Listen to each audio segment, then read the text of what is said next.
Good morning, good afternoon. Welcome everybody to day 3 of our Accelerate week. Today's really exciting. We're talking about Spark, and this is what involves the most people across the network. And having been part of the AFWERX team for a couple of years now, I can personally attest to the thousands of airmen and women, as well as companies that have been involved in this.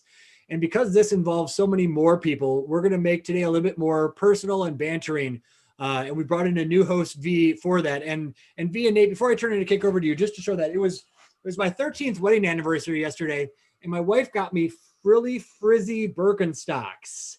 And I'm really not sure what to make of that. But in the spirit of open discussion today with our wide audience and the true spirit of Spark, I just wanted to kick off with that different way. So, Colonel Diller, you're the leader of AFWERX. Can you give us a preview of the week and also introduce us to V? Absolutely. So really, we're halfway through, not quite. The first day, you saw some fantastic speakers that we had, really talking about that strategic view. We had air in the morning, space in the afternoon. Yesterday, we had investors. We had large companies, small companies, and all of the amazing innovators that have been bringing those companies in with a new approach to looking at that technology.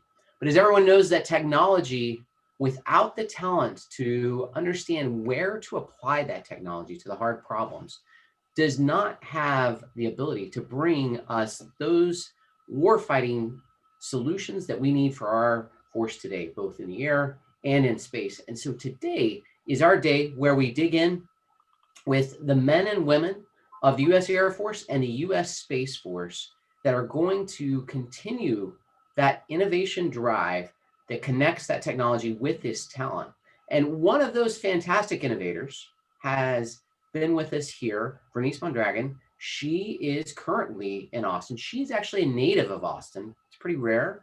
Actually, there's a few of those out there. Everyone else seems to be wanting to get there as soon as possible as they flock in. I think it's probably because of V there. Now, there may be a couple of other reasons. Maybe it's maybe some of it's venture capital. In any case, we are thrilled to have V with us today to talk a little bit about Spark and to help lead us through the adventure and innovation that we have in our U.S. Air Force and our U.S. Space Force. V, over to you. Thank you, Colonel Diller. So Spark as a whole is a fusion of capabilities. We connect and empower our innovators to accelerate results for cultural and technological capabilities.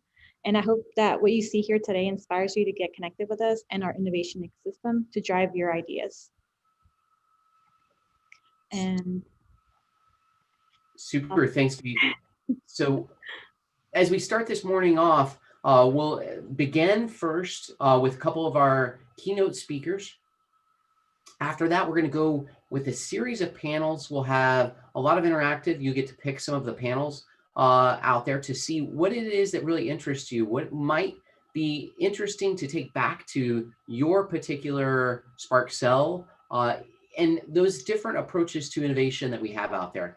Later on then, as we have throughout the week, we'll have an opportunity to do a few of the, integrate with some of the other innovators out there in the happy hour at the end of the day, and then before that, between the two sessions, an opportunity as well. So before we get onto all those things, I would like to introduce our first speaker for this morning, Major General Kreider from the U.S. Space Force. She has been driving innovation from the Space Force from the outset, really baked in that innovation from the very beginning. And as you can see with just the structure that Space Force has built, you will be able to understand the value that they're going to bring as we collaborate together. You saw the opportunities on the first day as we open our Space Force here, and the Space Force, the AFWERX collaboration between the SpaceWORX that's going to be opening in Los Angeles Air Force Base. So it'll be exciting to see them launch. And if we have General Kreider with us here today, we'll go ahead and bring her on and I'll go ahead and kick our day off. It looks like in the spirit of Spark and innovation, she is in the green room and on her way over. So we've got maybe 30 seconds to banter back and forth. Maybe learn a little bit more about V before she takes us through the day here. Well, that's great. V, tell us what excites you most about our new brothers and sisters in SpaceWORX in Los Angeles Air Force Base. You've been working with a lot of our major commands, just a little over a year, well, it was a year ago, Space Force was not Space Force. It was a major command.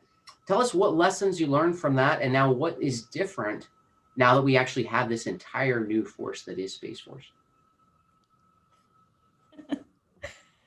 Well, it's so I actually started getting involved with the MatchComs this summer, and having conversations with my, our POC on the space side. We're working together to help them kind of have our lessons learned and really set them up for success as they venture out and launch their innovation hub. Honestly, seeing them talk about like space and what's to come and what they're planning. I guess I'm not a little ashamed to say this, but I am looking for pathways to transfer over. As much as I love the Air Force and the Texas Guard, like they're just a really exciting force, and we'll see. One day maybe I'll make it over. Well, and I think I was too honest about my wedding anniversary gift, and you're maybe too honest there, but that's okay. That's the spirit of Spark. So I think, Nate, you want to do the official introduction now that we've got our leader from the green room? Absolutely, ma'am. Major General Carter, ma'am, how do you hear us, and how do you see us here? If you're able, go ahead and bring your camera on, and really excited to have you here. I hear you. I see you good. Super. Thanks so much for joining us today, ma'am. Excited to hear about the great innovations that you have really baked into the Space Force from the outset. So without further delay, over to you. And thanks so much for taking the time to come and spend with us here today. Thank you.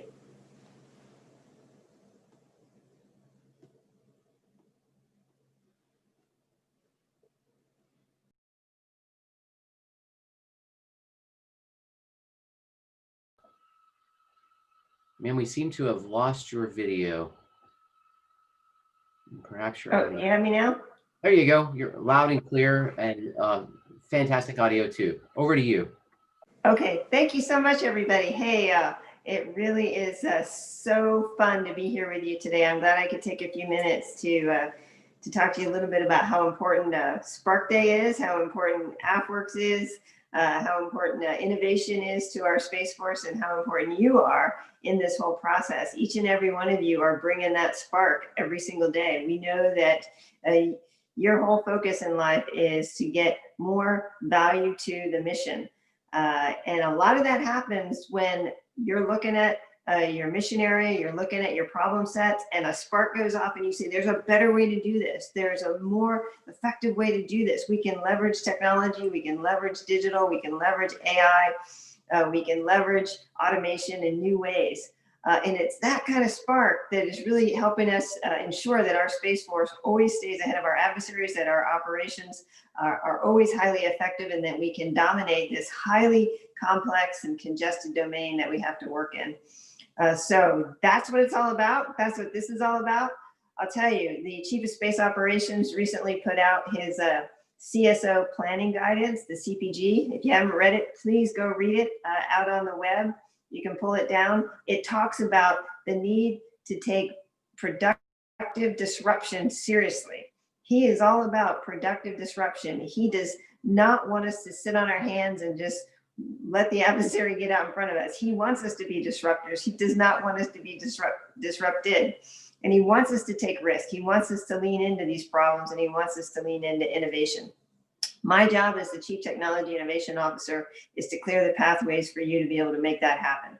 We're working closely with the Space Operations Command in Colorado Springs. We're working closely with the Delta Commanders. We're working closely with our partners out at SMC to ensure that you've got access to the latest and greatest in technology tools and digital platforms, DevSecOps platforms, education and learning, digital university, the ability to upskill yourselves and work with industry through venues like AFWERX. Now SpaceWORX has just been released, accelerators, and to do Spark Days like this so that you can take your ideas and you can turn them into real solutions.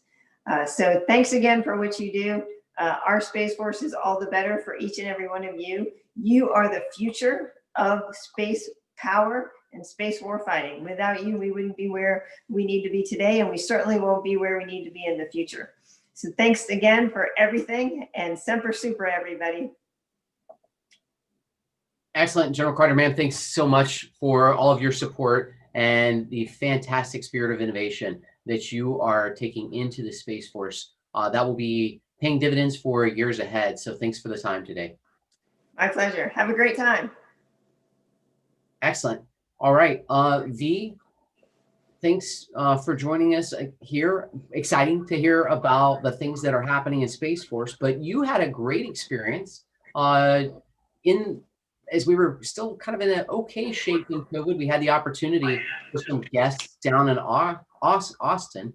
And if you don't mind, I'll go ahead and hand it over to you to talk a little bit about one of those guests that you had in particular then and is now here to join us today. Yeah, so it was really interesting. So once COVID happened, my role initially with AFWERX was helping do our events and handle our visits. And then COVID happened, so that kind of died off. And then we got a request from our top 3 to come down and visit us here in Austin. And one of those guests is Chief Master Sergeant of the Air Force, Joanne Bass, who represents the highest enlisted level of leadership. So she's, me being an enlisted member, that was super exciting to get to meet her and have them as our guests. And there's a picture of me with them. And there are other enlisted members in AFWERX. Super. Well, Chief Bass, if you're able to go ahead and come on camera now, we will vacate and hand it over to you. Thank you so much for joining us. And thank you for visiting us at the Austin location. And thanks for everything that you're doing to inspire our airmen to become the greatest innovators in the world. Absolutely. Hey, thanks, Colonel Diller. And it's great to see you all again. Let me just start real quick by saying, hey, it's awesome to be here talking to the AFWERX team, talking to all the ladies and gentlemen who are on this live stream viewing, and more importantly, to our industry partners who really have a stake in where our Air Force goes. I've been hearing a whole lot about what is going on and all the rumblings in the building with what the good work that AFWERX and Spark and Prime are all doing, but most specifically about the passion and the dedication that everybody has on creating a better military for all of us. And that collaboration between our military and our civilian partners is an imperative, and it's just amazing to watch from my seat and gets me more excited to do all that I can to be able to support from where I sit. Most of you all have heard me say before that our future is not preordained, nor where we stand in the global landscape. And to be honest, our world today is very different than when I came into the Air Force almost 28 years ago. If I can just share real quick my thoughts on that. You know, I came in almost 28 years ago, where in our United States Air Force at that time, we almost had about 600,000 active duty airmen. And in today's Air Force, we have about half of that. We have about 330,000 active duty airmen, over 600,000 total force. But in any regard, we are half the force that we were almost today compared to when I first came in. And when I first came in, we were focused on one area of responsibility, and that was primarily the Middle East is where we spent our focus, and that was our major threat that we were looking at. And if you look at today, our adversaries are global, and we have to think globally. So it's very different today than when I came in. Today, we are in a contested environment. We have near peer, or some might argue peer adversaries. And there is a definite shift in the balance of power across the globe. And we live in a world where the advancements of our civilian partners and the enterprise in some areas of capability outpace and outperform ours in the military. And we have long been too separated to be able to really collaborate optimally. And that's where folks like you all step in. For too many years, we've just been doing it the way we do it. And that was taken as we should always do it this way. And I can say that across our force, and more today than ever is there a hunger to get after the change that we need and to modernize our force. And you all see that more than anybody. You have not been content to stand idly by and allow the future to leave us behind. And the commitment that each and every one of you guys shares is helping us to build the innovative culture that our Air Force so desperately needs. From my seat, I'll tell you, we are focused on, we have some short-term battles that we have to win. We have some outdated policies and processes that we have to remain focused on, but our primary driver and what we keep our eye on constantly is the force that we need, is that long-term game and that long-term outlook of the 2030 and the 2040 high-end fight, and that's where we're focused. We cannot and we will not allow our adversaries to distract us from our national defense strategies, and nor can we allow the old way of doing business keep us from advancing to where we've got to go. This is a whole of nation approach, and we are going to need each and every one of you all more now than ever. What we also need internal to our United States Air Force is that we educate every single airman so that they are aware of where we are and where we're moving to, and the kind of airmen we need, the digital natives that we need that are so critical to the Air Force of the future. We need our airmen to understand why their service matters more today than ever before, and how their creativity and their innovativeness will help us be the Air Force that our nation, quite frankly, needs. We've got to be able to take the guardrails off. We've got to be able to unleash their potential and the talent and their diversity and empower all airmen to be able to accelerate the change that we need to, again, create the force of the future. The fight that we prepare for today is not like anything other in history. Our adversaries know that they cannot beat us in a fair fight, so they will do everything but fight a fair fight. They will come at us any way that they can, whether that is cyber or through space, information, technology, it doesn't matter. And while many are not thinking in those terms, I'm so encouraged that the folks on this stream and the folks that are here today are. You're thinking differently, you see things differently, you see the United States Air Force in terms of possibilities, and that is what we need. The ability to see our Air Force not as a static institution, but one that is agile and ready to get after it. A force that will evolve and modernize and grow, because we must remain relevant. And to be honest, you know, my boss and I speak often, and when I asked him one time, hey boss, what keeps you up at night? What he shared with me is what keeps him up at night is us not moving fast enough for the sake of our future. And I'll echo that from him. My fear is that we won't move fast enough. However, it's because of leaders like you, our innovators, our industry partners, our community leaders. The sky's the limit. So thanks for everything that you're doing to help us create the Air Force that America needs. And with that, I think we're supposed to be doing a fireside chat. I was supposed to have my fire behind us, but my 14-year-old's taking up the living room space, and so we'll do it right here. We can arrange a virtual fire with the innovation team we have here. I thought you could. And just for the audience who's watching, I know V already has some questions that she's excited to ask. And also for the audience watching on the AFWERX.com, as well as on the YouTube chat, there are links to the poll. And this poll is different than a lot of polls because it allows everybody to vote up or down questions. And V is reading those in the background, and we'll be choosing those more upvoted ones in order to ask you. So V, Nate, take it away. Super, thanks for that, ma'am.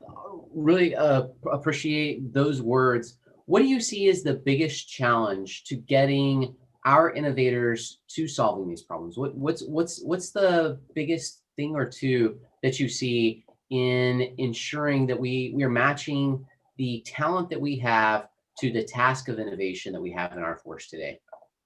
Yeah, I think, Colonel Diller, that some of the challenges that we have, you know, there's many, but I think primarily the couple that I will bring up is, one, it is tough to make enterprise level change with an enterprise and an institution as large as ours. When you're talking about 600,000 plus total force people, to make enterprise change and innovation, it tends to be pretty challenging.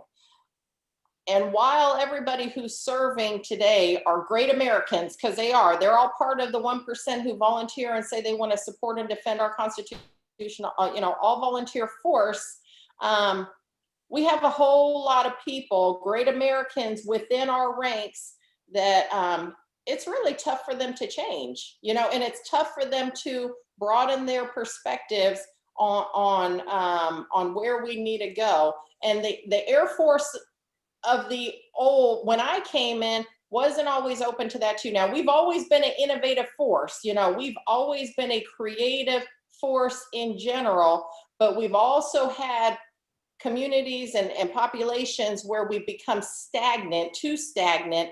And there's, you know, General Goldfein used to call it the frozen middle. There's a strong frozen middle that when our innovators and airmen want to get after it, it's tough to break through those changes. Our team specifically is trying to counter that by highlighting the unfrozen middle, the innovators within our force that are getting after, because it's my belief there's more of them than the ones who are just resistant to that change. The other piece I'll tell you that I think is the biggest challenge to our innovators are resources. It's always going to be the resources, which is why I say it's a whole of nation approach. We've got to have the support from the folks on the Hill. We have to have the support from our industry partners to help us be able to make the best decisions, build us the best products so that they support our continuum in a better way, and we're not just siloed out as we currently are. Super, very helpful, ma'am. I think thanks a lot. V, over to you. Yes, so we have a question. How do you keep innovation from becoming just another buzzword? Yeah, so I think that gets to, you know, buzzwords become buzzwords because we say them, but we don't actually do them. And so our mantra up here, you know, again, you know, starting with General Brown, is less talk and more action. We say that even in our staff meetings, like less slides, more dialogue, less dialogue, more action. And so we can't just say innovate to innovate. I mean, we really need to apply that in all that we do. I will say that I think that innovation also gets a bad rap because it is the buzzword, but the reality is our airmen are innovating all the time. I innovate all the time when we go out to make things better than they are, and we figure out how to do that with the resources that we do. So we're innovating all the time. Again, we just have to apply more action and just quit talking about it. Super. That I think that's words of wisdom there. You talked a little bit about the resourcing. Do you think, are we structured the way we need to be, and are we resourced the way we need to be? Maybe at the squadron level, should there be specific innovation officers that are driving this? Is that something that should, I mean, specifically the question that came across chat is that something that should be funded down at either the wing, the group, the squadron level? What do you think about that? Colonel Diller, that's a great question. And I'll tell you, I don't have the answers on the structure piece in totality, but here's what I would offer on that.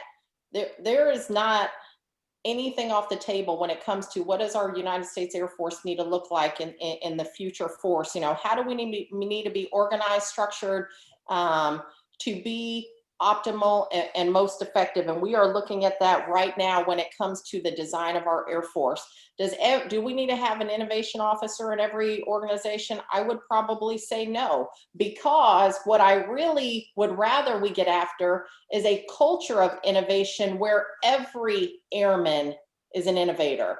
But to that end, we have to have the support mechanisms in place on an installation where it's, you know, our airmen have those resources that they need to reach out to. But we're not going to be a huge force that can afford to have an innovation officer at every organization. And then you can name all the other additional duties that we have to have. What we have to get to is a place where the airmen of today and most certainly the airmen of the future are multi-capable airmen who are able to do more, not in the sense that we all talk about with do more with less, not that, but expand what they do in a different way, that it's not just, you know, I'm a one Charlie, but I'm a one Charlie who understands that my role as a non-commissioned officer or as a CGO or whatever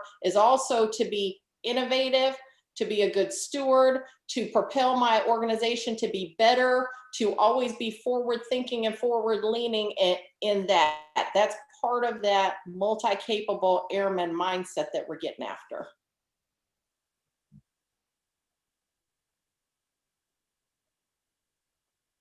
Great, V. Yes. So, Chief, when you were in Austin, you got to see the flying cars. So when do you think we'll have the enlisted flying these cool little flying cars? I don't know, V. Could our enlisted do it? 100%. You know, they're doing it right now with the RPAs and doing so fantastically. So who knows? We're still looking at, again, future construct and force presentation. So in 5 years from now or 10 years from now, who knows what the force of the future is going to look like, but the sky's the limit.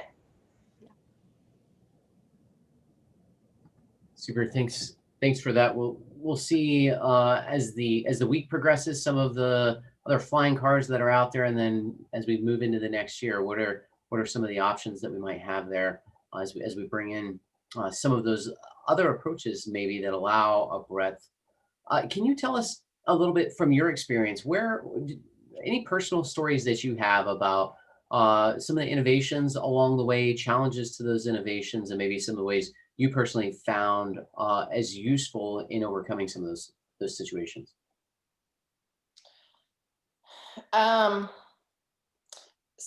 So let me just share, you know, there's always, again, I mentioned to you, you know, innovation's been going on since way before it became the term that we all use. I've been, you know, teammates around me have been innovating for the last, you know, 20 something years that I've been in. We just didn't call it that. We just made our organizations better. I will say that I also view my lens is a little bit differently because of all the time that I spent in special ops, where we cannot afford in that community to be stagnant and not be on kind of the tip of the spear when it comes to technology, et cetera. And so with that, you know, we've always had an eye for, we must be able to move out differently, you know, and we were very much engaged with our industry partners, but we also had relationships with our industry partners where we could be very direct in what we need. So build us or give us something that we need, not that we don't need. Don't build us or give us something that changes every few years and we have to start back from the drawing board. So whatever is being built for us, whether it was a computer system or database or whatever it might be, actual, you know, weapon system, it needs to be something that is agile enough that we can continue to have that evolve and not go back from square one because we just don't have this open pot of resources to be able to keep doing that. And again, even in the seat that I'm sitting at now and my previous seat at 2nd Air Force, I have a lot of partners that come to us and they want to see how we can collaborate because they genuinely want to work with the United States Air Force to be able to make our service better. And we want to work with them because we know they can get us a product faster and probably better than we can do building it in-house. But where we have to collaborate is understanding that in 2 years from now, when we have to change our simulator, whatever it is, we just don't have this huge pot of resources that we can go back and just pay millions of dollars for a small tweak in the cockpit or whatever it is. And so we need our industry partners to be thinking, again, whole of nation for the betterment of our nation, that, you know, tweaking something, you know, whether it's a system or whatever, just cannot, we just can't, it's not sustainable. And so I'm very focused. For me, when things get brought to me, is it sustainable? You know, what is the shelf life on this? And when we have to go back to get changes, is it going to really hit us in the shorts? I don't know that I answered your question though, Colonel Diller. No, I think that was a great answer actually, and we unfortunately are at time here, but really appreciate your help and help getting us a little bit of an understanding of these things. Appreciate your leadership in being able to drive this across the force, and look forward to having you back in Austin, maybe out in Las Vegas at the other hub as we continue to grow. Maybe a few of our newest hubs, even out at LA Air Force Base with SpaceWorks there. So thank you very much for joining us. Absolutely. Hey, just one final thought. Again, thank you. Also, thank you to everybody who's out here spending their time trying to get after this and trying to help change the culture of our Air Force to be one that is more innovative and creative and inclusive. We are your biggest cheerleaders. I mean, I was just talking to the Vice Chief when he first got in the seat, and we were talking about all of the innovation that we have to get after. And so I can't tell you enough about how much we are your biggest fans and cheerleaders. So go get it done. We got you. Excellent. Thanks so much for that support. That literally makes all the difference. We appreciate it. Very good. Take care. All right. Thank you.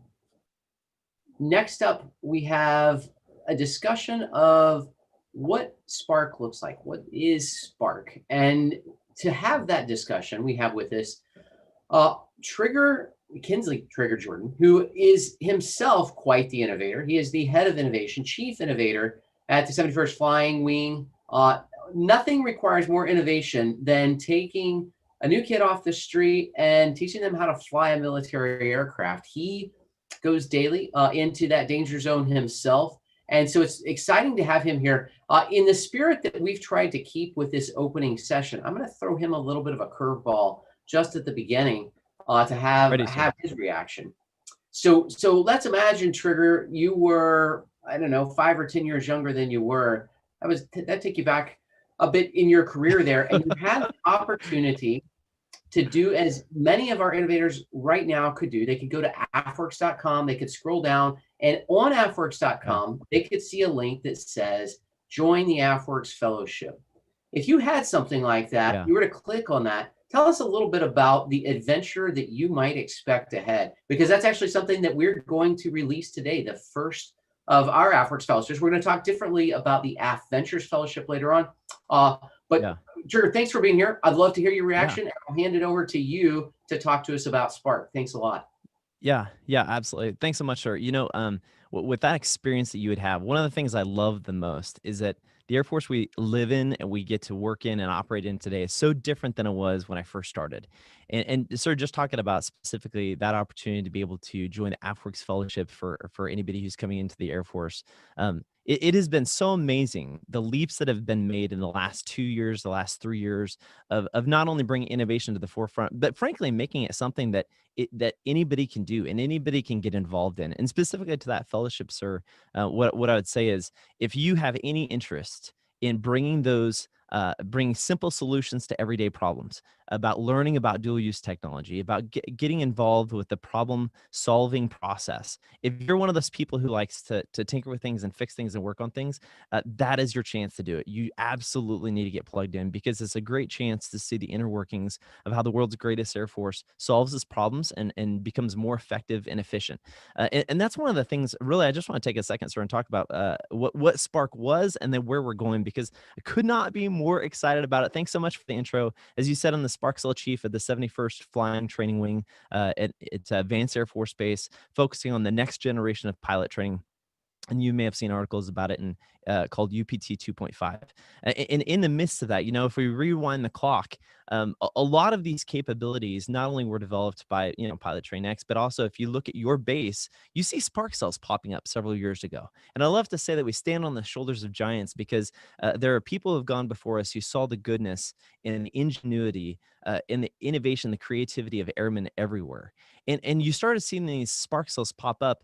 And really, the focus was bringing simple solutions to everyday problems. Right now, we have 80-some different Spark cells all across the United States, all across the world at our bases. And I'm also the host of the Disruptive AF podcast that AFWERX hosts. And it's been so amazing over the last year to be able to talk to innovators that are in the Spark cells all across the globe, that are speak to people that are part of our partner organizations that we work with, whether it's the Air Force, whether it's the DoD, with this innovative mindset. In the last 3 years, when you really think about what Spark has been, Spark has been about bringing out the ideas. People have had ideas for so long, but how do we bring those ideas to the surface? How do we start? How do we truly start utilizing these ideas that people have had? But I'm so excited to share with you what the next version of Spark is going to be. Spark 2.0, as you've seen with the memo release from Dr. Roper, the future of what Spark is not just the ideas. It's about talent. It's about taking the ideas. It's about building a team. It's about executing. It's that, hey, we all have good ideas. We've all seen the benefits of the cyber process of being able to get connected to industry and to be able to get connected to the innovation ecosystem as it is. But really, the next step we need to take as Spark is not only taking those ideas, but then incubating them and getting them into execution and building out the capability. And I love what Chief and Colonel Diller were just talking about, is that, we can have ideas, but if we're not able to bring and build those efficiencies from the ideas that our amazing airmen have and bring those to the forefront and execute on them, then we're missing out on great opportunity. And that's probably the most exciting thing that I really look forward to, is that when you look at Spark 2.0, it's not just Spark cells, but it's really this perfect symbiotic relationship between multiple different areas. One is Spark cells. Yes, of course, we have Spark cells, 80 plus some across the Air Force, across the globe, spanning literally anywhere from space focus to flying focus to developmental and test focus, all the way across. And then you have AFWERX hubs and capabilities, not only the Austin hub and Vegas hub, and as Colonel Diller was talking about, coming up with SpaceWORX over in Los Angeles, which is going to be absolutely amazing as we grow out, but utilizing what those capabilities are and what those hubs offer, with kind of not only the MAGCOM support, but also the ecosystem development, that they not only do design thinking capabilities, but also support challenges and showcases along the way. But then also, most importantly, when you think about how do we take these good ideas, how do we bring the talent along to be able to grow those ideas, and then how do we execute on those ideas? You have Spark Tank that does a phenomenal job of bringing airmen's ideas to the forefront and giving them the platform to be able to take this idea and turn an idea into a reality to be able to execute. And that's honestly, just even in a snapshot, the rest of the day, we're going to hear from more phenomenal speakers talking about the future of what Spark 2.0 is.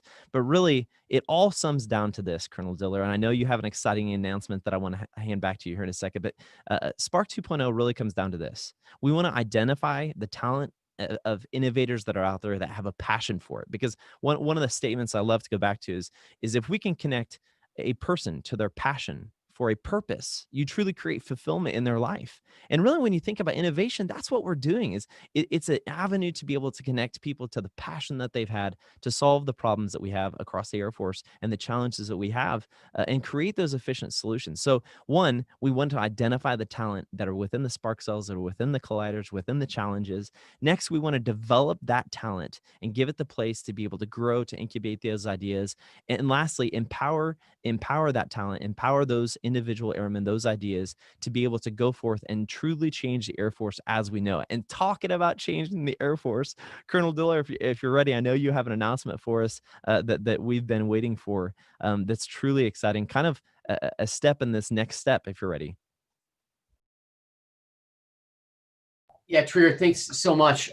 Thanks for really kind of putting those pieces together. We've talked a little bit on how we move from a small startup in the company side, the small bets to medium bets to large bets. And so what we are introducing today is the AFWERX Fellowship. This is going to be an opportunity for you to join the AFWERX team for some period, approximately 4 months. And everyone has an opportunity reaching out today. If you're interested in SBIRs, you can become an evaluator for those. We're going to have more training. If you want to learn a little bit about venture capital, you'll be able to reach out and become an evaluator, get that training to see what it's like to interact with all of the fantastic companies we had yesterday.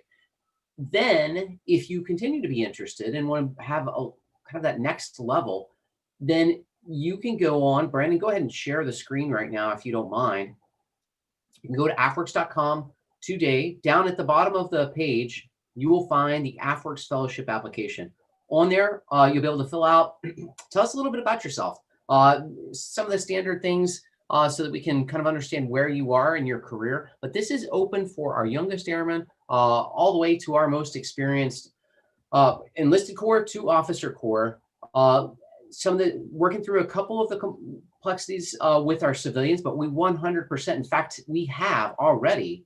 We actually started with the civilians that we have in our Ignite Fellowship. They're fellows that were started just over the last couple of weeks, internal to the Air Force Research Laboratory. It's a test as you would do in a laboratory. They're on the AFWERX team now. We invite you to join the AFWERX team to get to know Spark. You'll have the opportunity to actually touch the other parts of AFWERX too. But Jordan, thanks for the discussion there. Thanks to all of you as you start to think about your future with AFWERX. And so with that, Brandon, what do we have next? Yeah, so I think as a general reminder, I showed you the page and I had to scroll all the way to the bottom of the page. So as a reminder, AFWERX.com, we know that we're broadcasting live this week from AFWERX.com, but I believe, Nate, if I'm not mistaken, that's going to transition. All of, you'll be able to do the fellowships there. You'll be able to learn about AFWERX. You'll be able to do the AFWERX Challenges, a great way for companies to get involved. Everything from AFWERX.com going forward. Do I have that right, Nate? You have that exactly right. That is the plan going forward. So please feel free. Please feel free to ask the questions. There's a fantastic opportunity for networking. We will have members of the AFWERX team out. You can go and talk to them a little bit, learn more, and you'll be learning more about the fellowship as we go along today. And on our path to do that, we'll go ahead and hop in to this next session. Yeah, I think this one's kind of exciting, Nate. We're trying to discover the holistic approach for the Air Force and Space Force to better train and prepare the tools for airmen. And we have a special moderator on the line here, I believe, named Mark Rowland, who runs the AFWERX Vegas Hub. And because, Nate, you and I have been working with him so much, especially in the preparation for this event, we do in the industry what's called a facilitator or moderator challenge. And that's where you or I get to pick one word, and Mark has to integrate that in this excellent panel he's about to lead. What do you think about that? It's a great one. And there are a few words that they may sound a little different coming from Mark than you might expect, but he certainly is a man that knows how to use his words well. So mine's onomatopoeia. Mine is marketeer. Mm-hmm. All right. I think we should just leave it at that, Nate, and let Mark take it away. Mark, you've got it. Thanks so much for joining us. Thank you. And welcome everyone from sunny Las Vegas. and welcome to this amazing panel that we have. This panel is focused on innovative approaches to professional military development. And as I'm sure a lot of people know, driving culture change and airman development in the Air Force is one of the primary goals of AFWERX. We have a great panel of airmen that are really pushing the boundaries. We have Mark Daggers Ingram, one of the founding members of the AFWERX team and Director of Operations. We have Garrett Custon, the Spark Cell Director and also the Chief Empowerment Officer. We have Captain Tom Hart and also Major Valencia Gore, who are both with the Air Force Reserve Officer Training Corps. And from US Space Force, we have Jason Lowry, and I'm going to be your moderator. So welcome, panel. Awesome to see you. And I think I'll just kick this off to Daggers. So Mark, how are we targeting the total force? So the total force with workforce development. So obviously got the military, civilians, the Air Force, Space Force, the officers enlisted. And how is what we're doing now different from other career broadening opportunities that we've had in the past? Hey, Mark. So first off, thanks for having me, and thanks to everybody on the panel for joining me. You know, that's a great question. And you know, we have some exciting news like what Colonel Diller just mentioned with the AFWERX Fellowships. And to get to the answer that of the question you're asking, Mark, is what we're doing is we're iterating on the go, and we are learning as we continue on of how do we best engage with different audiences. So when you look at that AFWERX Fellowship, that started a lot smaller. It started as a trial period with AFRL to get it right so that we could scale it Air Force-wide, Space Force-wide, to learn what works and what doesn't. And so that's one aspect of it, but the other aspect of it is it's not a one-size-fits-all approach. You'll hear from the other panelists on here, we have multiple people working to target these different audiences. We have programs targeting cadets in the ROTC program. We have programs targeting airmen and space professionals out at the various base levels and units. We have programs to bring people in from AFET, which we can talk about later. All different types of programs. And so what the intent is to cast as wide of a net as we can and bring in people through whatever means necessary, and make sure that we're listening to the feedback and we're learning as we go forward from what works and what doesn't. Awesome. Thank you, Daggers. Next, I'll throw this to initial question to Tom, and then I'll have a follow-on question for Valencia. But Tom, I understand you're closing out this semester's internship. Could you just give us some insights into the internship that you had this semester? And then also maybe share with us how other people can get involved in the next semester. Absolutely, yeah. Thanks, Mark, for having me on the panel. It's a privilege to be here. So this semester we had 75 cadets from 36 universities across the Southwest region of AFROTC, participating in roughly 35 different projects from around the Air Force. And these are projects that are undermanned and underfunded that could use help from external sources. And so this is an awesome opportunity for cadets to get that real world experience during their semester.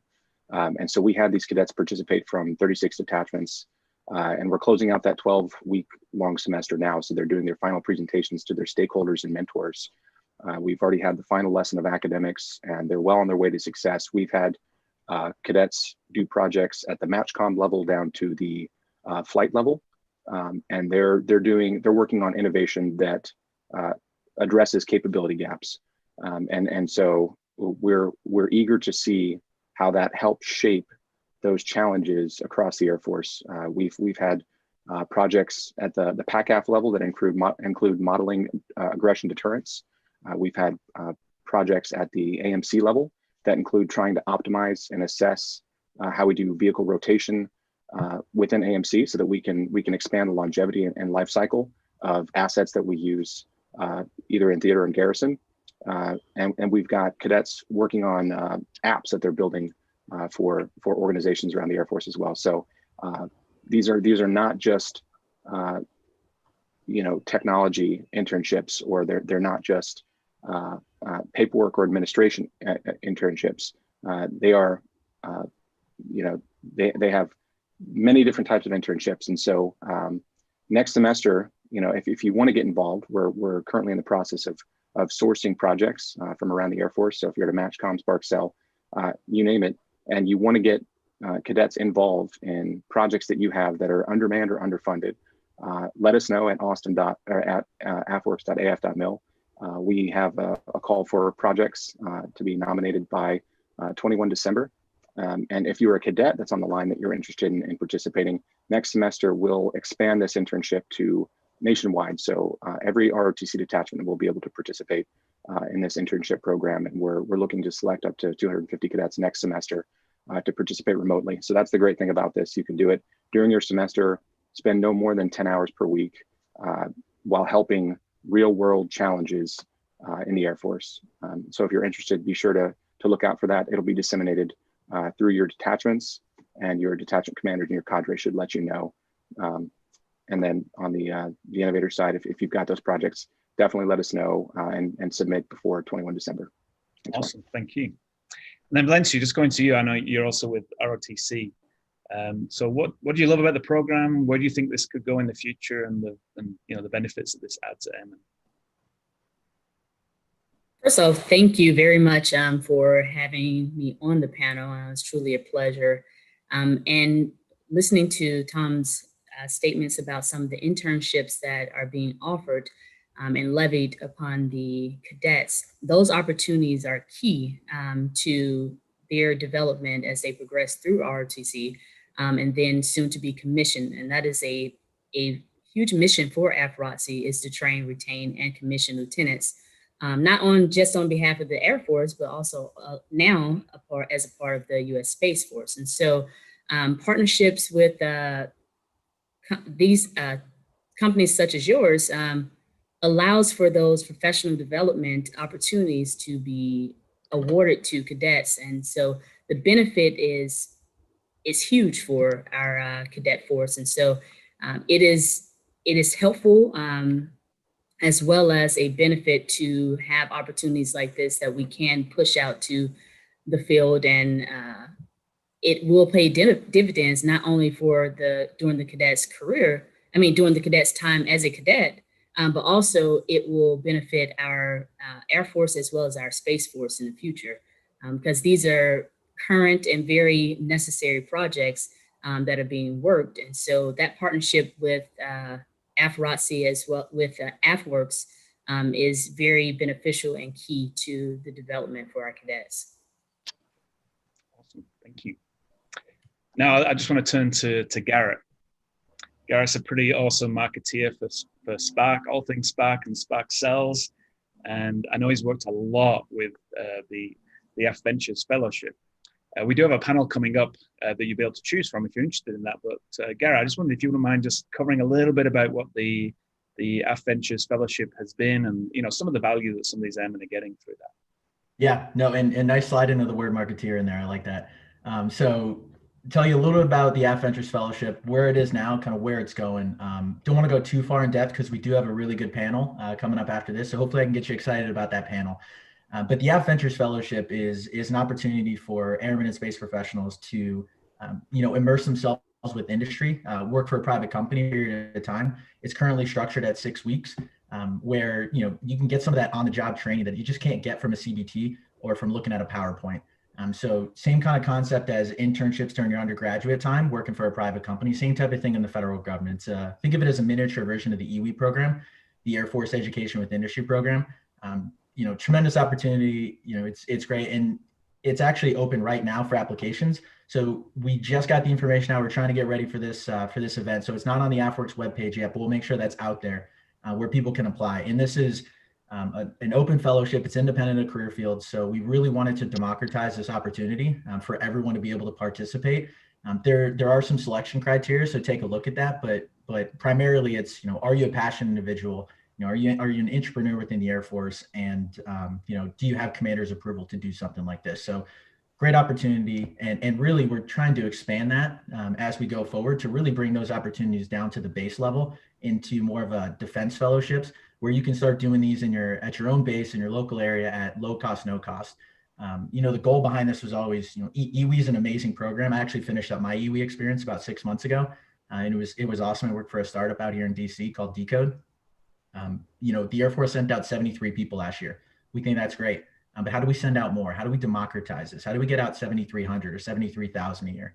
That's what we're looking to get after with the AFWERX Fellowship and the defense fellowships that we're looking to push out this year. So back to you, Mark. Awesome, thank you. So Daggers, you've been with AFWERX since day dot, actually even before day dot. So I know you've had a lot of experience working with lots of different airmen across the force that would like to get involved in innovative efforts. I just wanted to ask you, if I was a cadet or an airman who wants to kind of get involved in these things, but for whatever reason, people keep telling me I'm not allowed to, got personal commitments, mission needs, my superior is not really willing. What recommendations would you give me as to how I could get exposed, maybe in less formal programs like fellowships or internships that might take me away from what I normally do? Yeah, definitely. So I think the easy thing is a lot of people who are on this, who are taking part in Accelerate right now, are already taking that first step. Is even if you can't take part in those formal programs, you have opportunities to take part in these types of events. You can join the AFWERX ecosystem. You can go to our website and you can sign up and say, I want to be kept informed of what's going on. There's a lot of great opportunities where even within your day job, you may be able to contribute. You may be able to take part in some of the challenges. You may be able to take part in some of the become an evaluator in your for an open topic in your area of expertise. So there's a lot of opportunities where you may not even recognize that you could contribute if you're not connected. So step one would be get connected, follow what's going on, and keep an open dialogue. There's constantly new efforts that we are developing, and we're not just developing those in the vacuum. We are wanting to hear from you, hear what you need, and develop programs for that. Perfect example of that is we are working with the Air Force Institute of Technology, AFIT, to create a program for their faculty to essentially become immersed in their off quarters with AFWERX and to work on some of the AFWERX programs.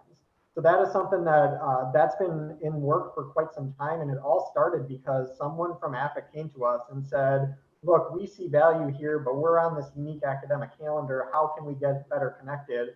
And that initial dialogue allowed us to open that door and explore new opportunities. We don't know what you need if you're not helping us if you're not helping to tell us what you need. So keep that open dialogue, reach out, and keep connected. Back to you, Mark. Awesome, thanks. Okay, so I'm very passionate about entrepreneurship, about innovation, about driving those cultures. So just an open question to anybody from the group. Where do you see next steps? These fellowships are great, opportunities are great, but how do we really drive innovation focused professional development opportunities and make that the norm and not the exception? So I'll open that to any of our amazing panelists. Yeah, I'll give a quick plug in there. Thanks, Tom. Pass it over to Tom. So I'll hit on the first part of that. What are next steps? I'd say to keep it as simple as possible, get engaged. There's a lot of innovation offices across the Air Force. Spark cells are some of them, the MAGCOM Spark teams. There's a lot of people that are out there. You don't know what you don't know. So by reaching out to some of these entities, they'll be able to tell you what's there. These are the entities that know about our fellowships, know about the AFIT fellowships, know about the AF Ventures and Defense fellowships. So it can be kind of overwhelming at times to know what's out there. So I would say plug into these offices, plug into your Spark cell, your local innovation cells to find out what opportunities are out there. Check out the AFWERX webpage. So maybe that's not where it's going, but that's a great next step for anybody that's saying, hey, I like what I heard today. What can I do to get more involved? Thanks, Garrett. Mark. Yeah, so I would just say, aside from what individual airmen can do and space professionals, is at a Air Force corporate, Space Force corporate level, we need to fundamentally start to think differently of how can we adjust our business practices and how we manage our force to make these opportunities more accessible, make them become the norm and less of this ad hoc approach of creating more and more programs specific to specific need areas. So maybe that is exploring, do we create talent pipelines? Do we create new degrees? Do we create new AFSCs or career fields dedicated towards doing this type of work so that we I hate the word institutionalized, but in a way we institutionalize this culture of always wanting to put new opportunities in front of people to make them more accessible to everybody who wants to participate. Thank you. Valencia.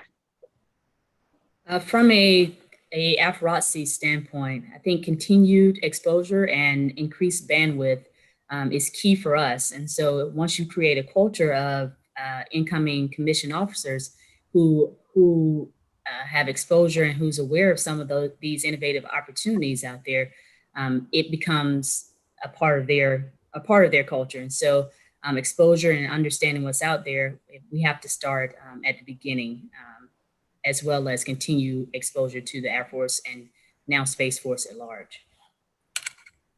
Thank you. Tom? It's a great question. I think it starts at the local level. Culturally, you know, if you see something that just doesn't sit well with you or that is inefficient, don't just live with it and try to work around it.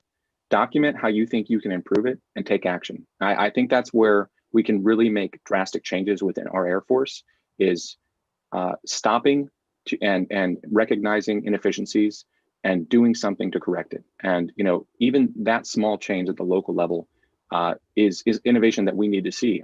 And so take that recommendation that you have, bring it to your Spark cell, bring it to your innovation advisory board, bring it to the innovators in the space, and become that positive change that you want to see around the Air Force, so that you can help improve both your quality of life and the efficiencies in our workplace. And I think it starts at that local level, and it'll have a ripple effect all the way throughout the Air Force. Thanks, Mark.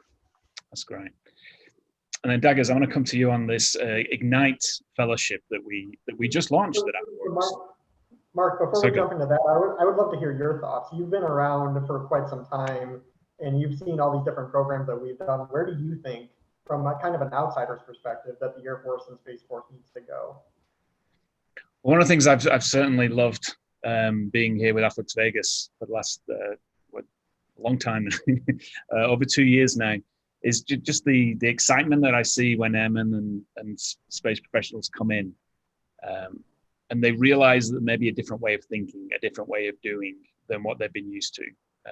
You know, opening their eyes to other ways that we can actually work with them. So we get a lot of airmen coming in with a problem, something they would like to work on.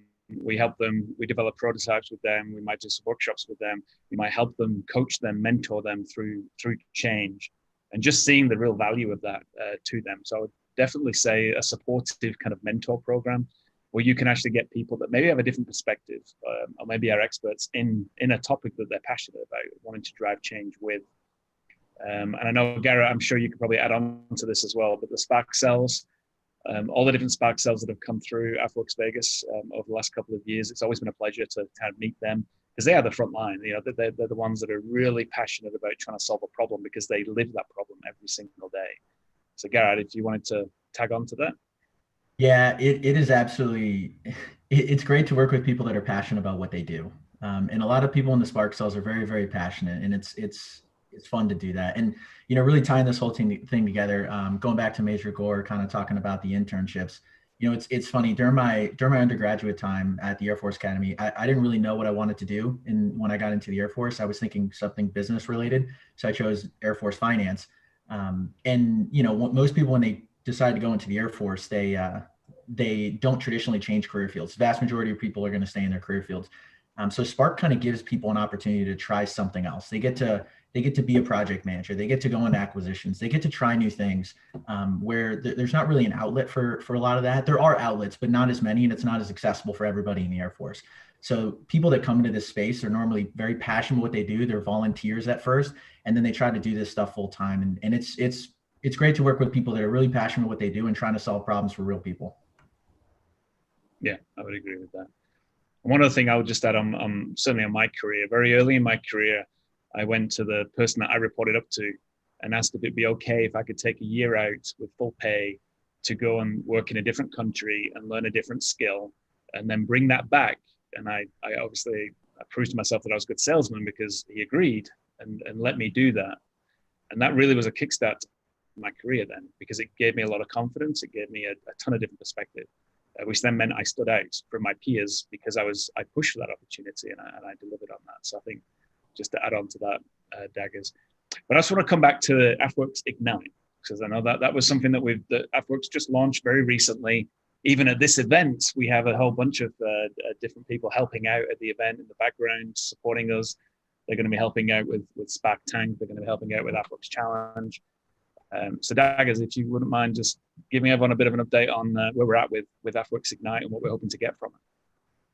Yeah, and actually, Mark, that was a great segue, because what you mentioned there about wanting to go to another country and learn a different skill, that's essentially what we're trying to do with the AFWERX Ignite program, but focus it on Air Force, Space Force, and AFWERX. And so what this is we started small, and we said, look, we want to look internal, and how do we bring expertise in, help them contribute to the AFWERX problem sets, help them contribute to Spark Tank, help them look at ventures programs and prime initiatives.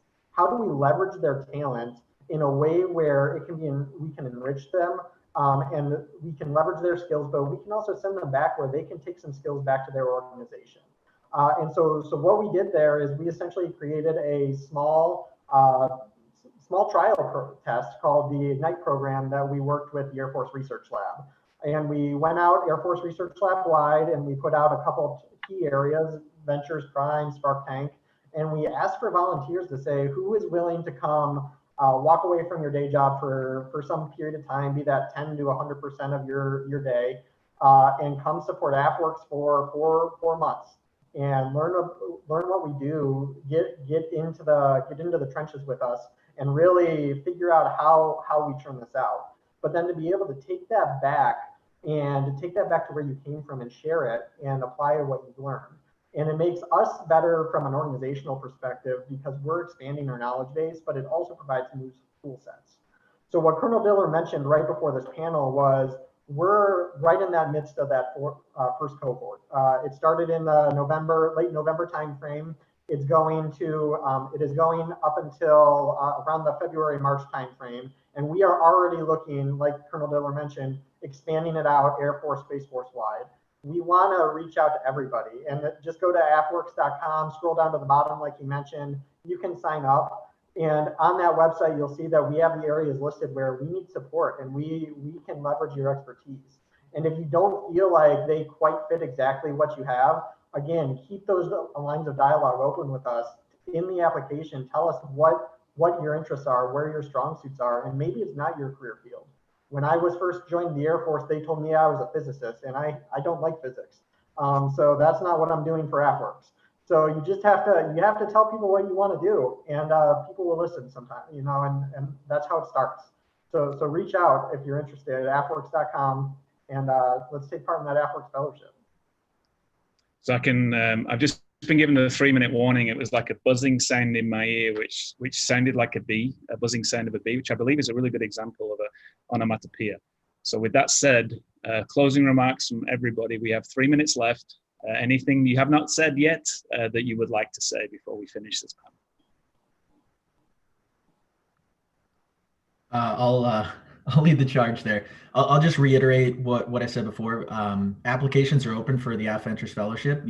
If you're interested in anything you're hearing here, apply for that. And there's other opportunities too. So if you like what you're hearing today, take a look at what those opportunities are and get involved. Valencia. I just want to say thank you, and we look forward to leveraging all professional development training opportunities through you guys to continue to educate and inspire our cadets towards Space Force as well as Air Force. So I can't express how thankful we are and how helpful your program is to our program. Thank you. Awesome, thank you. Tom, any final words? Yeah, Mark, I just want to say thanks for your time. It's been a pleasure being here. And if you look around within your organization and you realize that there's something that you just haven't quite gotten to, that's a project that would really benefit the organization, that's undermanned and underfunded, let us know, and we'll add that to the list of available options for the cadets in the upcoming semester. We'd love to work with you and give you a cadet for 12 weeks so that you can kind of shape their future career and let them go to town on the project that you have. So thanks again for your time. It's been a privilege, and thank you. Awesome. Daggers, any final words? I just have to say that, this whole day is about Spark, and Spark is about everybody watching this today. It's about you. It's empowering you. It's about giving you the tools and resources. It's about the talent. We wouldn't be where we are today without developing that talent.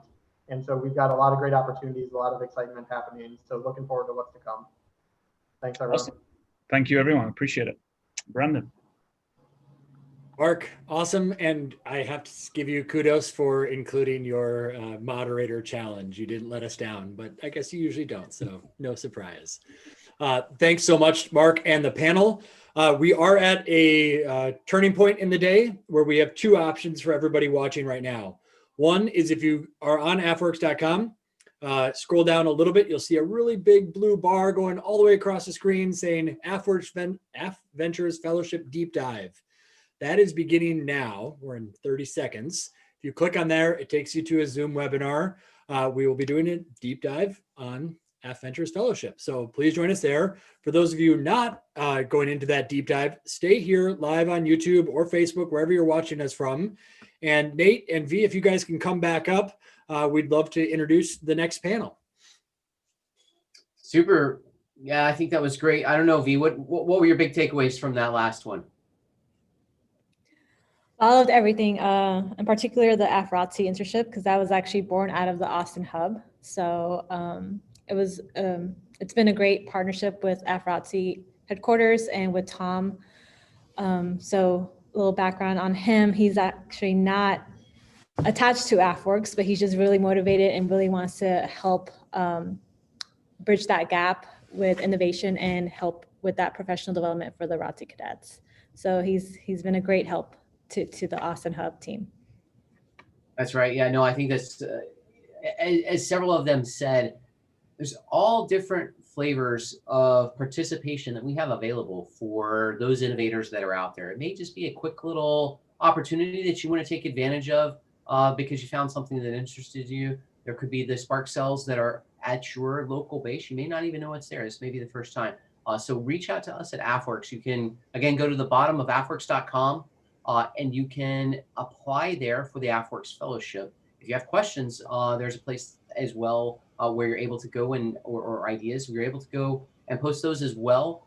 We invite you to find the place that is right for you in this innovation ecosystem. As you heard at the beginning, we need your help in coming up with those new ideas. So thanks for the opportunity there. As we go on to this next panel, we have Forrest Underwood, Air Force Academy graduate, special operator, angel investor of all flavors, just the type of person that you would want to discuss partnership. And this is a nice thing that you'll see as we're going through the week here, is this opportunity to go, in this case, a little bit between AFVentures that you saw yesterday and Spark today. And this is a discussion about our fantastic program called the AFWERX Fellowship. This is where we go and we introduce our folks into the particular opportunities that are out there in our in our additional companies that we're working with today.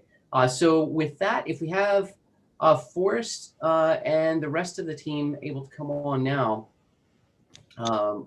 and then for the others, I guess, Brandon, is this the right time for everyone else to hop back on and go to those other locations? Yep, at AFWERX.com, that blue bar, if you want to go to the deep dive. Otherwise, you stay here and watch as Forrest and others join us momentarily. They're hopping over from the green room as we speak.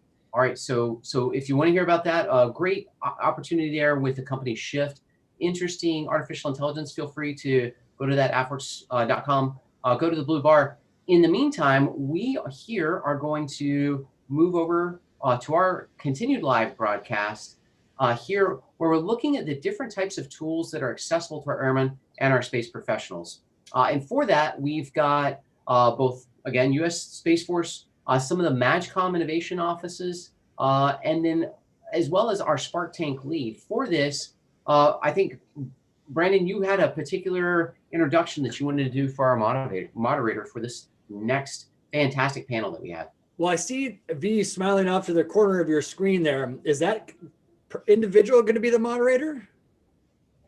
No. Oh. What's your name? Catherine.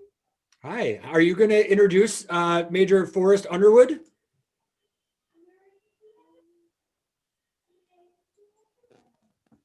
So it looks like we have Natalia on. we have a little bit of stage fright here, so it happens to the best of us.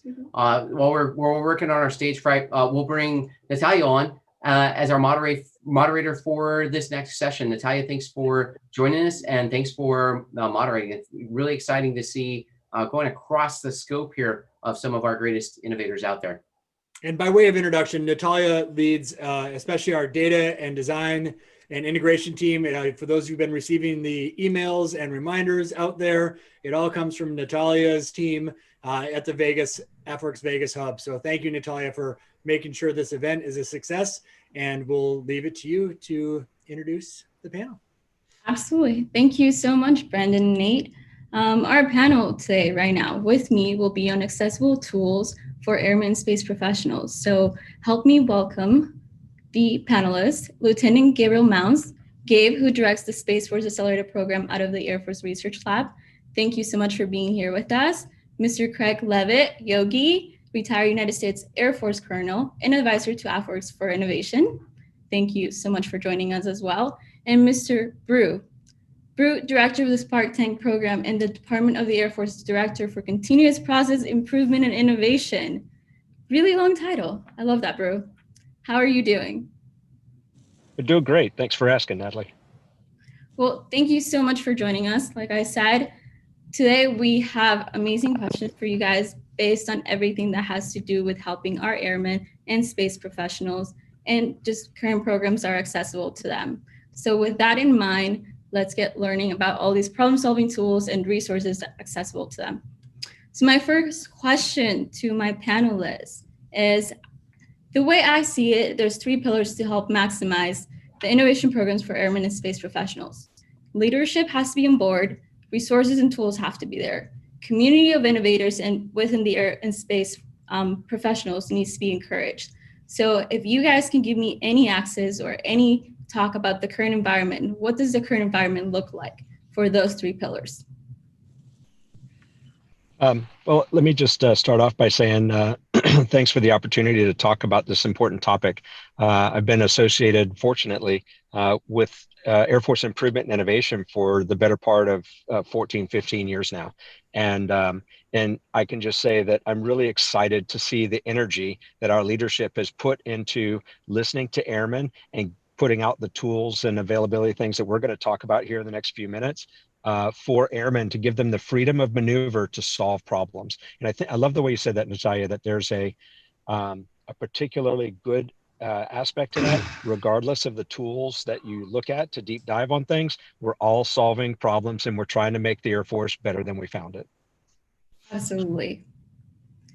So going back to that first question of the 3 pillars to maximize the access of innovation, where do we see leadership being on board? How are the resources and tools being managed? And how is the community of the innovators within the airmen and space professionals being encouraged right now? So Natalia, I'll take that I'll start out by saying, as sort of a representative of the Space Force, I work for the part of the Air Force Research Lab that supports the Space Force right now. And the Chief Technology and Innovation Officer, Major General Kim Kreider, just yesterday, I think, or the day before, rolled out access to all space professionals to the Udemy platform, which allows them to take training in different subject matters, some of them technical, some of them more business acumen related, and even some having to do directly with innovation and some of the modern innovation tools that exist to help airmen and space professionals actually execute innovation practices on their own. So I think that right there shows you a significant indicator of how the senior leaders really are trying to enable the workforce in general to do and be innovative. Yeah. Hey, Natalia, if I can jump in, I want to highlight many folks on this call may have seen that AFWERX has a 5-node innovation model, all 5 things which are necessary for a successful innovation program. You mentioned them essentially, but the first, it starts with an entrepreneur. That term is an entrepreneurial person who's inside of a large organization, who has the passion to be the leader of the program and get after it and put the effort in to solve whatever that challenge may be. This is analogous to the founder of a startup company. You need that kind of energy to in order to be a successful entrepreneur. You also need leadership support, without a question. And the other thing that needs to come with it is some type of an advocate. This is a little different than leadership support, but an advocate who's got some resources that will enable that problem to be tackled. Beyond that, what AFWERX is typically really good at is providing legal and contracting support, which is node number 4, which is well beyond the job description of a typical airman, of which I was and am in a retired status. And then also tech connections. How do you get connected with the expertise out in the marketplace that have the expertise to solve that problem? So we have proved to ourselves over and over again that you need all 5 of those things in order to succeed. So I can't emphasize that enough, but it starts with the entrepreneur who's got the passion to solve the problem. And that's what this entire team is focused upon, is providing the resources for those entrepreneurs to be successful. Yeah, I'd like to leverage what Yogi just said there and add that because the entrepreneur is such a central part of fueling this entire effort, it takes, as you implied in the question, a certain amount of support from all the Air Force's top leadership. So I can tell you from the top of the Air Force, because I've just been meeting with them just this morning. And again, we're meeting next week as we're having the Spark Tank semifinal board up here. It will be co-chaired for the first time by both the Air Force Vice Chief of Staff and the Space Force Vice Chief of Staff. So I've been working with General Alvin and General Thompson's teams to help prepare them for that event, where we're going to continue to do that. I hear in those meetings constant support for Squadron Innovation Fund, for providing top cover to commanders to solve the problems. Don't wait for corporate leadership to catch up. Get out there, make a difference every day. We've got your back, right? And that's a pretty consistent message that I would just say General Wilson, our former Vice Chief, was really terrific in that partnership with General Goldfein to do that. General Brown has kind of come in just right after that and said, look, the key issue for me, accelerate change or lose. So with that, that's very consistent with the message that you'll see coming out from top leadership still. Go deep. We've got your 6. Accelerate the things that we need to change, and let's make a difference today. Over.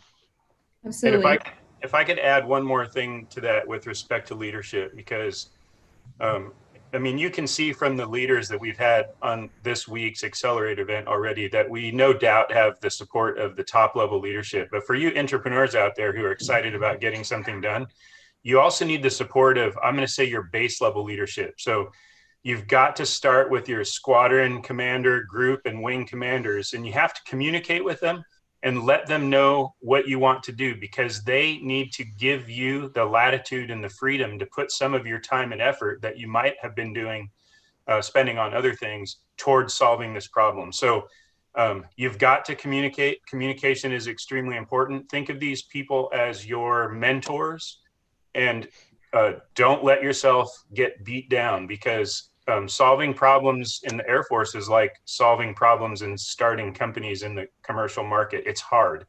You're going to face many setbacks. There'll be things that are discouraging, but you got to go through it, and you have to have belief and passion for what you think the right answer is. So don't let the discouraging things get you down. You'll be building skills that'll serve you for a lifetime.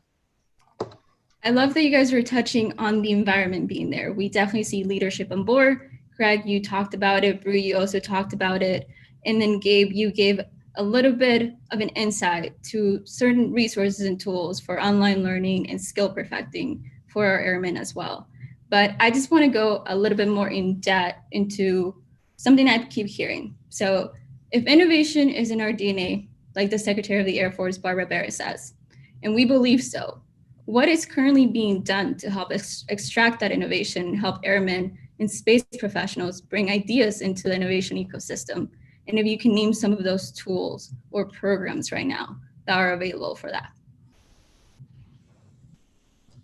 Yeah, Natalia, I could probably answer right away on some of the places where airmen, space professionals can plug in. Maybe the first is to echo what Yogi was already saying, in that many bases have set up a Spark initiative of some sort based on this whole Spark ecosystem that AFWERX has been pushing. And so I would first of all try to seek out your Spark cell and see if you can't get plugged in. I know it depends on the base you're at. I'll give you as an example here at Kirtland Air Force Base in Albuquerque, where I work. We have a lot of tenant units on this base, and we have sort of formed, I would call a confederation of different Spark elements that meet periodically to kind of compare and contrast what they're doing for innovation. And in some cases, they're able to offer up some tools and other services to each other to help them make progress and innovation. So for instance, the Air Force Research Lab, we often have special authorities to do some things, and we've been trying to help our local ecosystem by offering them places to plug in and maybe match and get matched to things that they could use for innovation.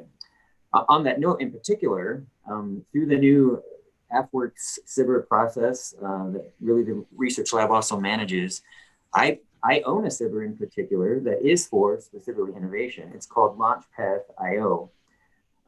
It's basically an internal startup accelerator module that lets you go on your own time, learn how to step through the lean startup methodology, which is the methodology that a lot of startup businesses use to quickly grow their business and find out if their idea, their product or solution idea actually has some kind of real, can make some real traction in the commercial market.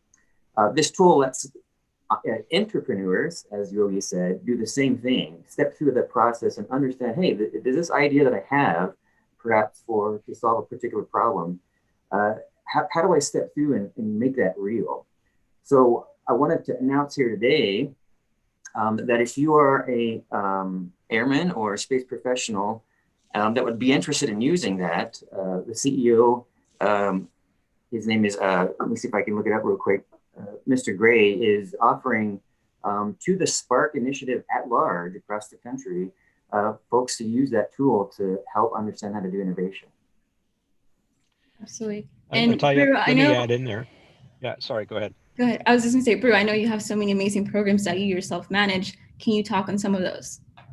Yeah, absolutely. I was just going to add, Gabe's right to point out the Spark cells. We also have at every installation across the Air Force, not everyone has a Spark cell yet, they're getting close, but at every installation, we do have continuous improvement black belts and green belts who are already fully trained and in a role that is specifically dedicated towards solving problems. And they have a number of hours a week that they're specifically allowed to help commanders solve problems that matter.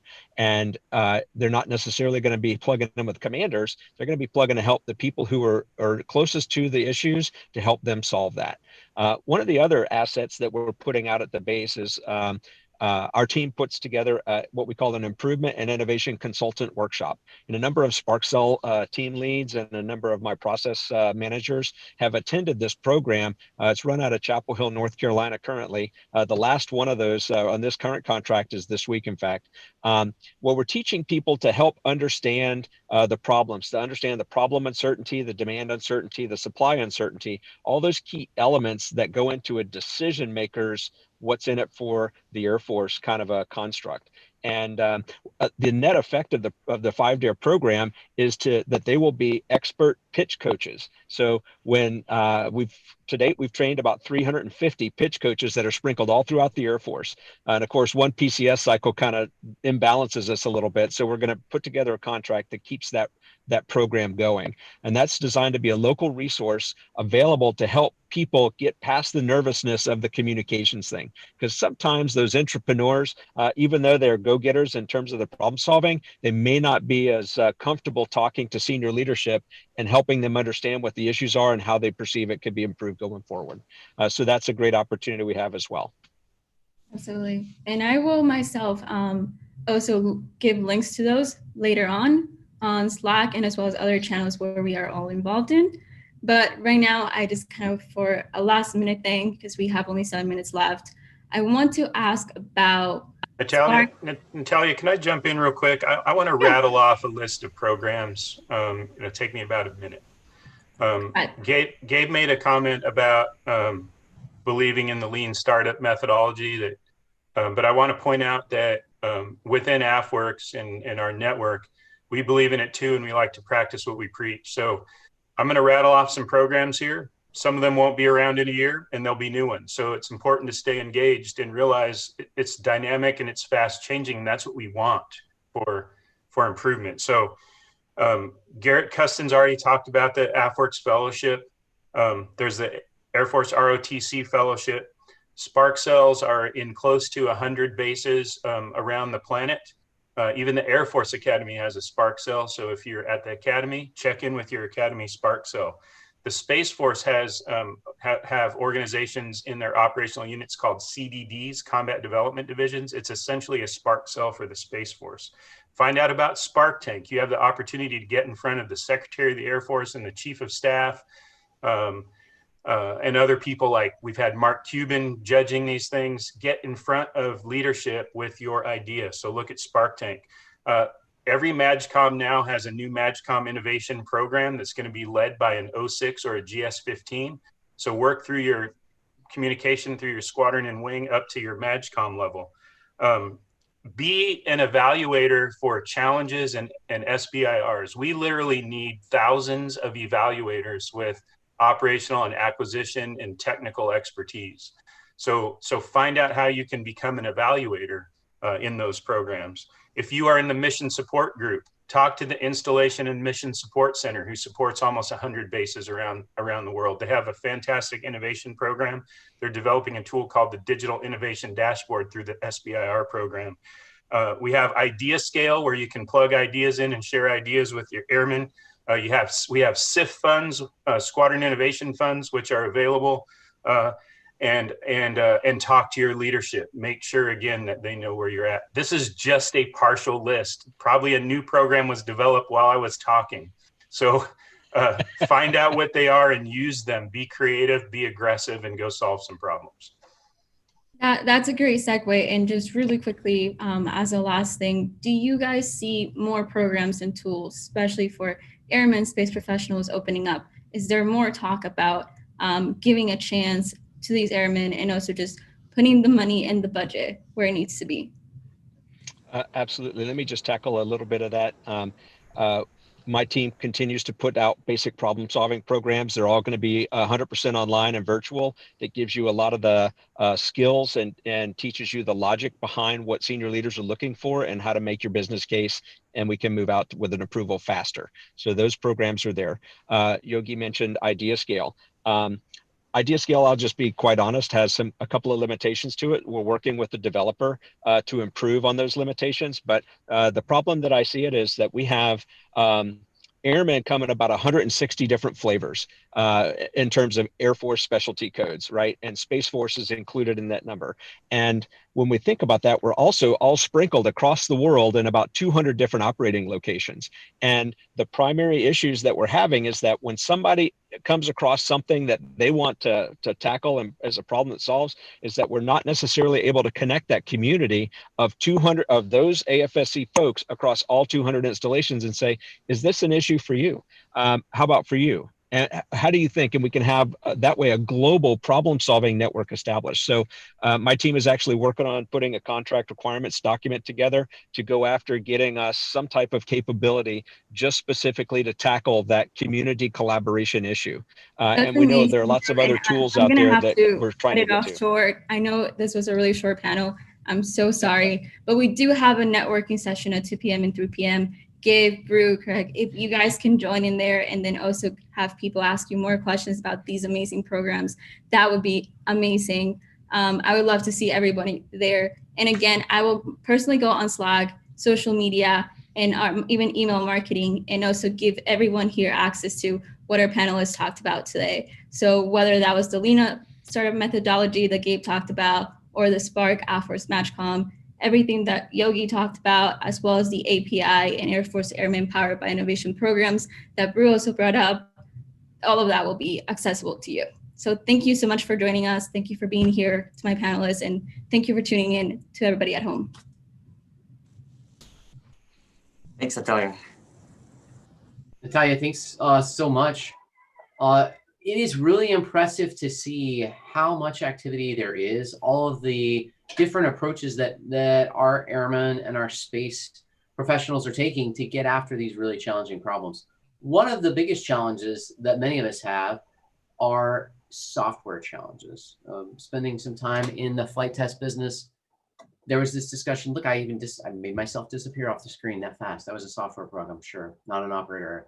It's only software. So for this next panel, we're going to talk specifically about software, some of the things that our air and space professionals are doing in these software factories. And so if we can go and bring our next panel, if our software will allow, our next panelist up to talk about this issue. We've got Christian and Eric talking through these opportunities that we have to solve some of our hardest problems. In my personal opinion, Christian, it seems like software is at the top of that list. So I'll hand it over to you, and hopefully we'll get Eric up here any minute now. Well, thanks, Colonel Diller. Unfortunately, Eric's not going to be able to join us today. He got put on a mission, as the previous folks were talking about. A lot of us are doing this while we're doing our various AFSC specific jobs. So E-Rob's out flying a mission right now, so he won't be joining us today. But thank you for having me. I appreciate the opportunity to talk about Airmen Coders, Tron, and where we're going with those problem sets. As Colonel Dillard mentioned, software is a challenging thing. There's a lot of pieces that go into that, from basic knowledge sets to approval processes to actually getting access to things and working through that, so that you go from I have a problem set, I have an idea, to I'm actually live, legal to use, and ready on the network. To get after that, Airmen Coders started about a year ago. We've got some apps out there now, both on like the EFBs and running on the Air Force network. And we partnered with an organization called Tron to build out an end-to-end solution that's available to the air and space professionals across the Department of the Air Force, to go from I have an idea and I kind of know how to code, to take your project, to learn how to code, to run it through the proper processes and get it live on a network and legal to use, which, as many of us understand, that's when our commanders, that's when our units really realize the value is once it is legal to use and out there on the network. So to get after that, we are starting with the education piece. And this is something we've run 3 of now. They're called Software Development Immersive Courses. Currently 3-month full-time, your commander has to release you. It's treated a lot like formal training. We've had 90 air and space professionals and a couple of our joint partners go through that with us. And as we roll into calendar year 21, we've got 4 more slated. The dates are to be announced, so be sure to check out airmencoders.us/learn to keep apprised of those dates and follow us on the various social medias. And of course, we'll get that to the AFWERX team when those dates are released. But we also understand that for a lot of AFSCs, 3 months out of the job is a hard sell. And so we're building out a part-time course, which would be a little bit every week for maybe 6 months instead of 3, but you don't completely stop doing your current job. So there'll be 2 part-time, 2 full-time courses in the remainder of FY21. So again, check those out. Go to airmencoders.us/learn. The next piece we're building is community support. So we have a Mattermost group called Military Coders, because we've got super coders from the Space Force, Marine coders, and Army coders coming online and joining us in this effort. And that's where you can go and get help from air and space professionals just like you. You can pose questions, learn back and forth, learn more about the myriad of resources that are out there. And then working with Tron, and so you can go learn more about this at trongov.us, is an open and inner source management framework. So we've got some folks on contract to help work through various problem sets, starting with things from ABMS and the Space Force, and then a couple wings that have been large contributors in the beginning. So you can join into that ecosystem, and we'll help manage your project through from inception all the way to deployment, and then eventually to sunsetting at some point. So we're going to be continuing to build this out over the next few years. It's certainly a work in progress. We would love your input, especially if you're a uniform wearer, especially if you're out doing something other than coding as your day-to-day. That's kind of what we're building this out for. Although we have had a lot of coding professionals join through this and contribute to the effort, which has been really awesome to see. So those are kind of some of the resources that are available to you today. We're building it out more and more to make it even easier, lower barriers of entry to join us.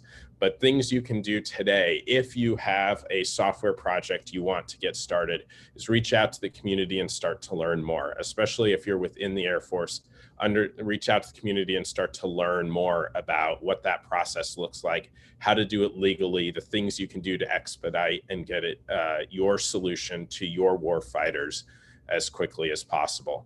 We're not at the point where it's a magic wand, but I think you'll be impressed at how far it's come. So things you can do today if you want to get started, go on airmancoders.us/learn, click on the pre-work section to start to build up your skills to apply for one of those software development immersive courses, or click the links to join our Mattermosts and join in with the community and start learning there. Thanks, sir. Back to you. Chris, thank you. Good to see you again. And does everybody get to go out to Hawaii with you for if they get, are working on a lot of these projects a lot? Sorry, say that again. Do people who go to all these places, do a lot of them end up coming out to Hawaii to visit you guys? Well, I actually happen to be at the 16th Airlift Squadron in Charleston, South Carolina. So we're actually distributed all over, but pre-COVID, we were making some trips out to Hawaii. That's where Tron started out at 15th Wing at Hickam. And so there were a couple trips there. Right now, we're leveraging all our teleworking tools, though. Gotta love Zoom. Thanks so much. Nate, V, you guys coming back up to share what we have next? Absolutely. Yeah, really impressive, the work that you guys are doing there. V, tell us about your software challenges in Austin a little bit. We need all the help we can get. So next, one of the challenges that we certainly have is ensuring that those air vehicles that we fly are always ready to go. And I'm sure this is going to be no different for our space operators as well. But I want to bring up next our Tesseract team. They are internal to our A4. This is the team that is looking to ensure that our logistics and sustainment force stays innovative. How do we make sure that those things that are out there in the field are ready to go at the moment's notice? And so to talk to that, we've got at least Devin up, and if the software folks allowed, Devin, I believe you're supposed to be joined by Colin. Is Colin with us today? It's just going to be me today, Colonel. I don't know. He may. It looks like Colin's there. He might be hopping in to 3D print us some magic. You never know. There we go. All right. Well, we'll see. I am available. Over to you, gentlemen. Thanks for joining us, and really thanks for all the work that you're doing to keep us operationally ready and sustained for the fight. Of course. Thank you, Colonel Diller. Good afternoon, everybody. So I'm Devin Trammell from Tesseract, and what we're a brand new Air Force office that sits up at A4 under A4L, so logistics, maintenance, engineering, and force protection. We're a group of operational airmen that are really here to bridge the gap between the tactical and technical experts in the field, on the flight line, and in the warehouse, and bridge that gap between them and the senior leaders up at the Pentagon that are working day in and day out to give you things like technology, policy change, and process that's really going to touch all of us in our day-to-day lives. We're a unique team in that we're made up of 16 members currently here, and that's ranging from an A1C fresh off the flight line all the way to a lieutenant colonel coming out of squadron command. We're representing a bunch of different AFSCs underneath the A4 community, so you can see how that breadth of experience can come together to help solve problems.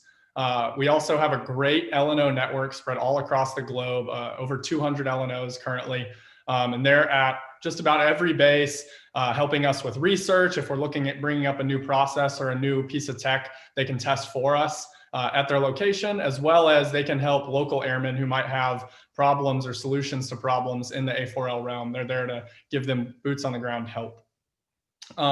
Really at Tesseract, we like to focus on three core things. That's connecting a network, empowering airmen, and accelerating change.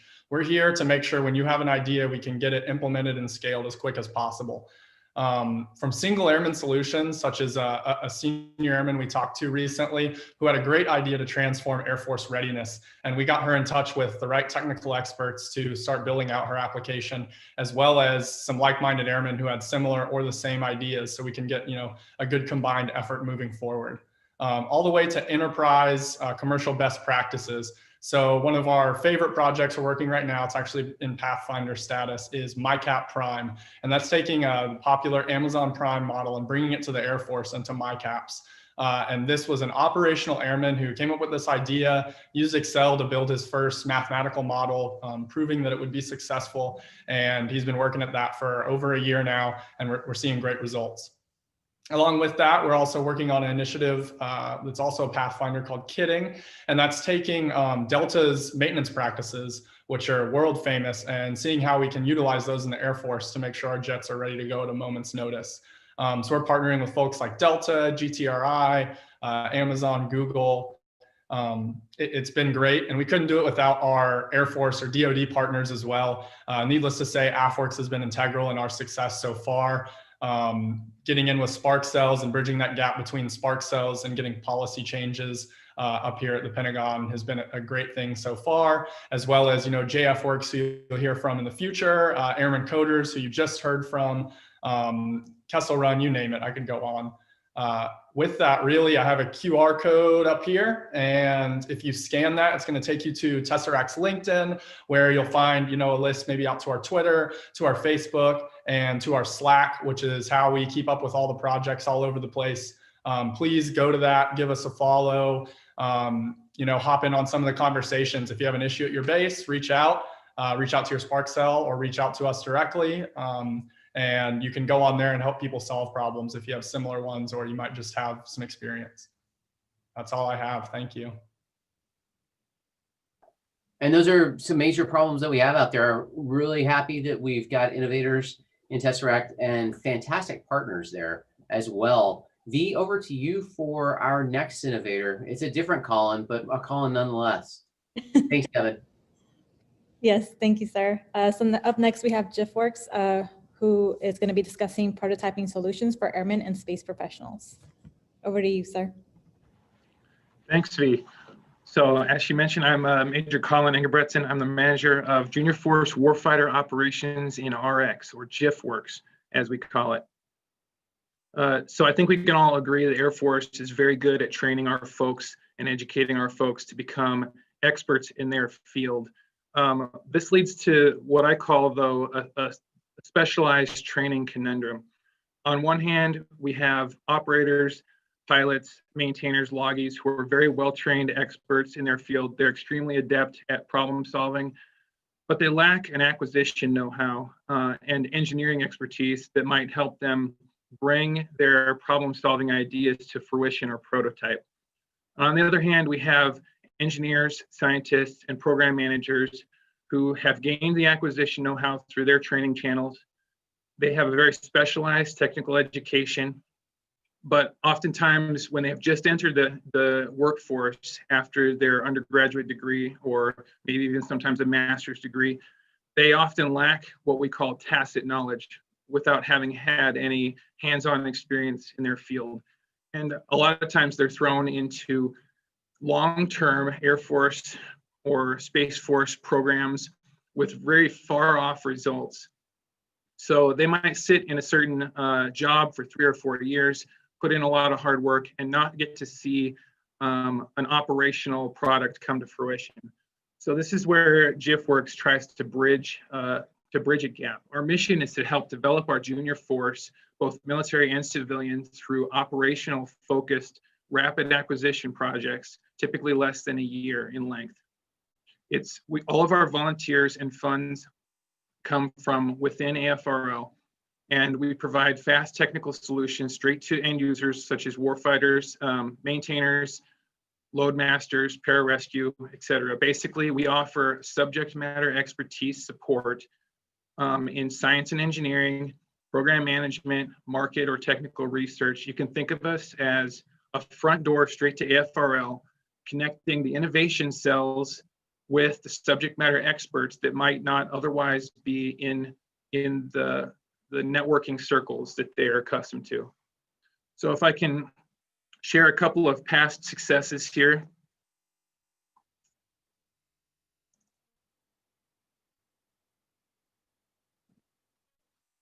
The first is, if I can get it to go. There we go. The first is what we call the C-130 milk stool, which is an engineering problem solving we did for the C-130 Loadmasters. They had a wooden stool. It weighed 85 pounds, and the one Loadmaster had to put that into position properly, which I think we can all agree is not safe or sane. JFWORX helped to redesign the stool, mostly out of aluminum, and we prototyped it for them. We saved weight by 66%. And now in JEDMIX, you can, any unit can go and download the plans for that and manufacture it themselves. Another example is the salt zone lighting that we helped JSOC develop. In this case, they needed to light their austere airfields, and it was considered one of their top 5 capability gaps. And within 4 months, we found a partner in industry to help produce rugged lighting systems. And we have that prototyped and being tested in the field now. In fact, we're continuing with a follow-on to make it entirely wirelessly controlled. Another example came from our C5 maintainers who decided it was ridiculous to require 5 airmen to change a C5 tire. One of them had a very bright idea, or a few of them had a very bright idea for a tool to help with that. And we worked with them to design and prototype that tool. And now it only takes 2 airmen operating with this tool to change a tire. So let JFWORX provide engineering solutions for you, for your operational problems and ideas. I'm going to be available at the break and in the chat. So come and find me. My icon is down below here, and JFWORX is happy to help you out. Super. Thanks for that. Yeah, and networking's coming up in 10 minutes, so stay tuned for 2 more great speakers in a video, though. Thanks, Colin.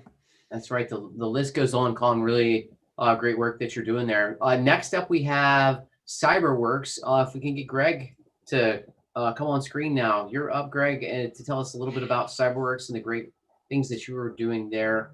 Over to you, Greg.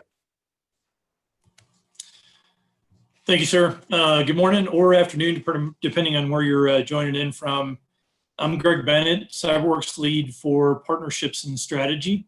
And I'm going to talk to you a little bit about what CyberWORX does. For those of you who are unfamiliar with our organization, it's an innovation cell that's embedded at the Air Force Academy, and we stood up in 2016. They placed us at the Academy very intentionally. Because one of the reasons that they did that was we have about 140 PhDs and 4,000 digital natives at the Air Force Academy, and so they placed us there from an innovation perspective because the long-term goal was really to build a new facility, which was actually awarded this past year. So it's very, very exciting for us that we have a new facility on the way. We haven't broken ground yet, but we anticipate doing that hopefully in the next calendar year. The new facility is really designed to foster public-private partnerships. We anticipate 12 labs, skiff space. It's about a 40,000 square foot building, and it's really designed to be the intersection between government, industry, and academia. So it's kind of a front door for innovation for the Air Force at the Air Force Academy.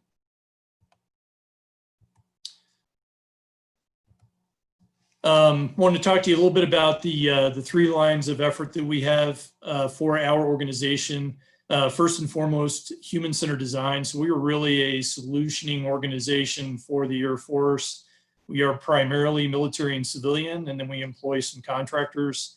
But really we want to get after problems in the Air Force. We're problem agnostic, but we are laser focused on the user. And so when we develop something, it's really from concept or idea to MVP. And we have kind of a unique business model, and then we bring in stakeholders and users from the Air Force or the DoD. And we have partnership intermediaries that do a lot of recruiting for us for experts from industry and academia to come in and help us essentially co-solve problems. Second line of effort for us is really in the experimentation space. I'll give you 2 quick examples. We ran an operational AI event back in February earlier this year, where we brought in 10 companies from industry. We complemented that with users from the Air Force and really ran a session where the vendors got to brief concepts of how they employed artificial intelligence in their organizations. And then we ran a facilitated use case generation after that for Air Force users to think about how they might employ that in their environment. And we also ran a commercial solutions for classified event. Again, we brought in 10 vendors to look at how the Air Force might employ different commercial solutions in their environment to secure communications. And then our last is really on education. And we are working with the broader Air Force to expose Air Force users and stakeholders to human-centered design. We also do that at the Air Force Academy. That's one of the reasons that we're embedded there. I have a wonderful example where we actually had a Hacking for Defense class at the Academy, where we joined forces with a nonprofit called Halo. We were actually working on partnering with them to ID and remove remnants of war in foreign countries, but we also had some folks from the Army that partnered on with us on that because they were interested in how they may do that in today's environment in deployed locations. I want to follow up with a couple of examples from our portfolio just to give you a sense of the diversity of the problem sets that we tackle. First and foremost, Air Force Cyber Talent Management. This was sponsored by Headquarters A6 CIO. We were looking at how we might recruit, train, and retain top talent in the cyber domain. It's a problem for everybody, even for industry. And so we had a lot of folks come in from industry to help us think about how we may do that better. We had another that was called BizInt, which was actually really business intelligence. It was a Blue Horizons group from Air University that we helped develop an app for SCOs and contingency contracting officers in deployed settings. So we're trying to give them real-time data intelligence on vendors, depending on a particular contingency operation and where that was, with the goal of really trying to equip them to do a lot of that from stateside before they even went overseas. We've worked with NORAD Northcom on their air picture. We've worked with the Academy on mental health. It was called USAF is Strong. And the one that I want to really kind of highlight is a current experiment that we're doing. It's low code, no code. And that's an experiment for 16th Air Force. We are assessing whether citizen developers across the Air Force can quickly learn how to use low code, no code applications and develop capability for their duty sections just to be more effective in what they're doing. Yesterday was actually our second in progress review. We had 10 developers. We've got 5 companies. We actually had a couple of demos and got a great update. It's actually going better than we anticipated. Hey, Greg, just about 30 more seconds, okay? Okay. Thank you. So it's been a great experiment. We actually feel really good about where we're at, and we plan to brief the 16th Air Force Commander coming up in March timeframe. So a couple things really quick. We've had real quick. Successful transition, sorry. And we have a lot of unique authorities from partnership intermediaries to CRADAs, BAAs, commercial solutions, other transaction authority. And you can come visit us anytime at airforcecyberworks.org. All right. Thank you, Greg. Thank you, sir. And V, are you going to do the next introduction? Or Nate? Yeah, V, excellent. All right. Take it away. So up next, we have Sam Hiller with NSIN, National Security Innovation Network. On to you, Sam. Let's see. Can you see me okay? Yeah. Hey, how's it going? So I'm Samantha Hiller, Sam Hiller, Sammy, whatever you want to call me.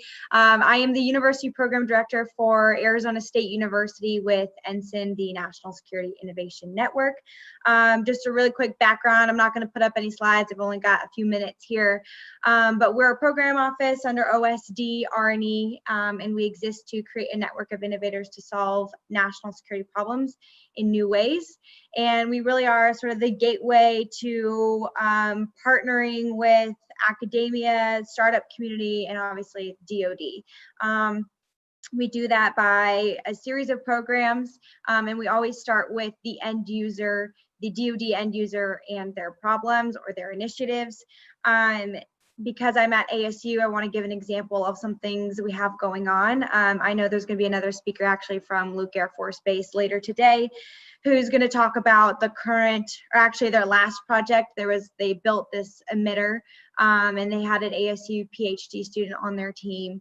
But we also are currently building basically like an augmented reality software to utilize HoloLens, Microsoft HoloLens, and utilize it for debriefing. And ultimately, if we can move into the classified space, mission planning. And so we've brought together ASU, Luke Air Force Base, which is our closest installation. It's only about 40-minute drive. And we're bringing in some other partners as well. And so we're really building this like ecosystem between Luke and ASU, which brings me to mention, you know, we're not only, NSIN is not only sort of that gateway to work with academia, non-traditional problem solvers, as we call them, but we're building an ecosystem within our own regions, within the state of Arizona, but we're also working across the country and bringing in problems from all over the country to Arizona and vice versa, and also helping connect some of the dots when we hear, you know, my colleagues across the country, for instance, in California, let's say, they've got a project going on, and I know of DoD folks out here who have the same initiative, so we'll link people together to actually try to create transition pathways. So we're not just working on problems for the sake of working on them, but we're really trying to get things over the goal line and make a difference. So that's really us in a nutshell. A quick example. If anyone has any questions, I am happy to answer them. You're going to come to the networking session next, right? Yes, I will be there. Excellent. All right. Thank you very much, Sammy. See you in the networking session. Before we go to the networking session, as most of you know, with the passing of Chuck Yaeger this week, we decided to recompile a video we made earlier in the year because of the inspiration he has for a lot of us here on the AFWERX team. So let's roll that AFWERX Chuck Yaeger video, and then we'll be back here and I'll give instructions for networking.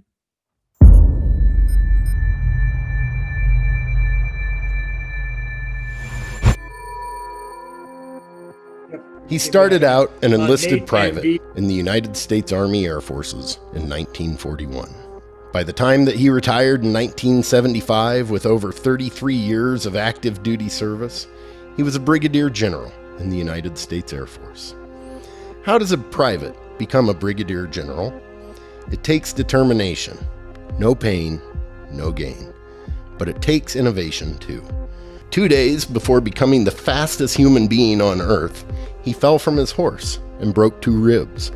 Afraid that the injury would disqualify him, he entrusted his wife, Glynis, and his fellow project pilot, Jack Ridley, with his secret. On the day of the flight, unable to close the hatch on his Bell X-1, Ridley helped his fellow pilot create a lever from the broken off end of a broomstick to assist with the task. It still hurt. It hurt like hell. But the 2 pilots' quick innovation would allow him to break an important barrier. On October 14th, 1947, the same way that a pilot would become a brigadier general, Captain Charles Chuck Yaeger would close the hatch and put the world on notice. No pain, no gain. That's how a private becomes a brigadier general. That's how a hatch gets closed with the broken end of a broomstick. That's how we discover the boom that comes along with breaking the sound barrier. And that's how a newly created branch of service, less than 1 month old, puts the world on notice. We aren't just here to defend. We're here to innovate. What an inspiration. Chuck Yaeger has been an innovator himself, coming from very humble beginnings and really being one of the groundbreakers in our Air Force. So we certainly honor him, honor all the innovators out there, honor all those who've gone before us. And with that, a great closing for a fantastic session this morning. Brandon, over to you, how we get to continue those interactions as we go into the networking. Thanks, Nate. AFWERX.com. Click on schedule down at the bottom, join networking, or in the YouTube chat, or in Slack. Lots of ways to get to networking. Most importantly, head over there now. Make sure you turn on your video and audio. Most of the speakers, I believe, are all going to be in the networking session. So you can chat with them one-on-one or the small groups the way we have this innovative networking software set up. So once again, thanks for a great session. Head over to networking and we'll see you back here at 3 Eastern. 56 minutes from now.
If you are just joining us or casually perusing YouTube and AFWERX.com, just want to let you know that we are in networking time right now in the YouTube chat, as well as in the Slack channel and on AFWERX.com. Down to the schedule, you can join the networking time. Most of the speakers from this morning will be there or are already actively there talking to others, so please go join them now. We will be back here in 40 minutes at 3 p.m. Eastern. See you then. If not, see you in networking.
We have just 20 minutes left of networking today with much of the AFWERX Spark team and many of the presenters from earlier today, all in the networking sessions.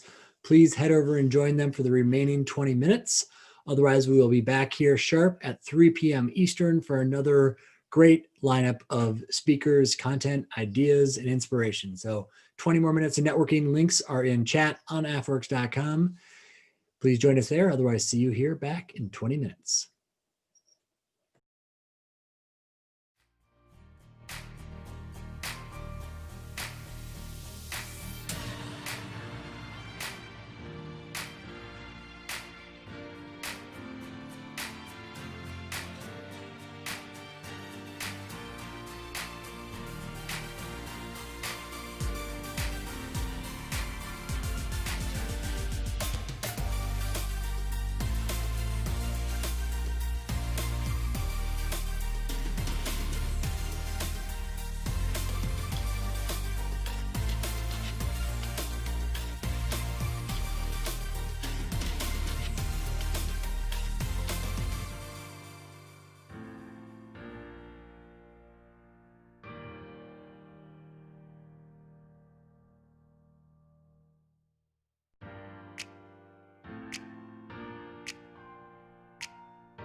Super. Welcome back. And I hope everyone enjoyed some fantastic networking. Exciting to see all the technologists that were out there. Exciting to see the innovators across our air and space force that were out there. V, did you get a chance for any networking? A little bit, yeah. All right. So we're about to get back into our next session. Before we do that, I want to remind folks a couple of the adjustments that you might not have seen on the webpage. Let's say you're one of those technologists out there and you think you have a great idea. I would ask that you go to the bottom of the page at AFWERX.com, all the way down. You might have to refresh if you've been with us since day one. Go ahead and click refresh. And down at the bottom, you'll see the idea button. That's where you submit your idea. We're looking to bring those ideas in, make sure that they're curated. We've got nice, clean data so that we can share your idea with those innovators out there that are in need of a solution. So this is freshly launched. We're redoing our IT infrastructure. I'm sure there'll be a little bit of challenges as we're going along. We talked software in the last session. I'm sure we'll need a little more software to make this smooth. But please go ahead and start submitting those ideas at the bottom.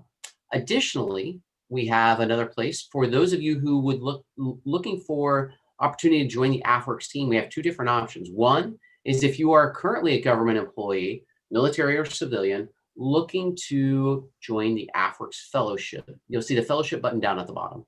So please apply there. And if you are actually looking for a full-time job, AFWERX is hiring. We're hiring a lot over the next year. So please, there's a button down there as well to join the AFWERX team, either near term for a fellowship, or if you're planning on joining this team long term, you don't have to have any government experience to apply for a job with AFWERX. We are looking for a spectrum of different types of jobs and skill sets out there. So please apply. I'll look forward to that.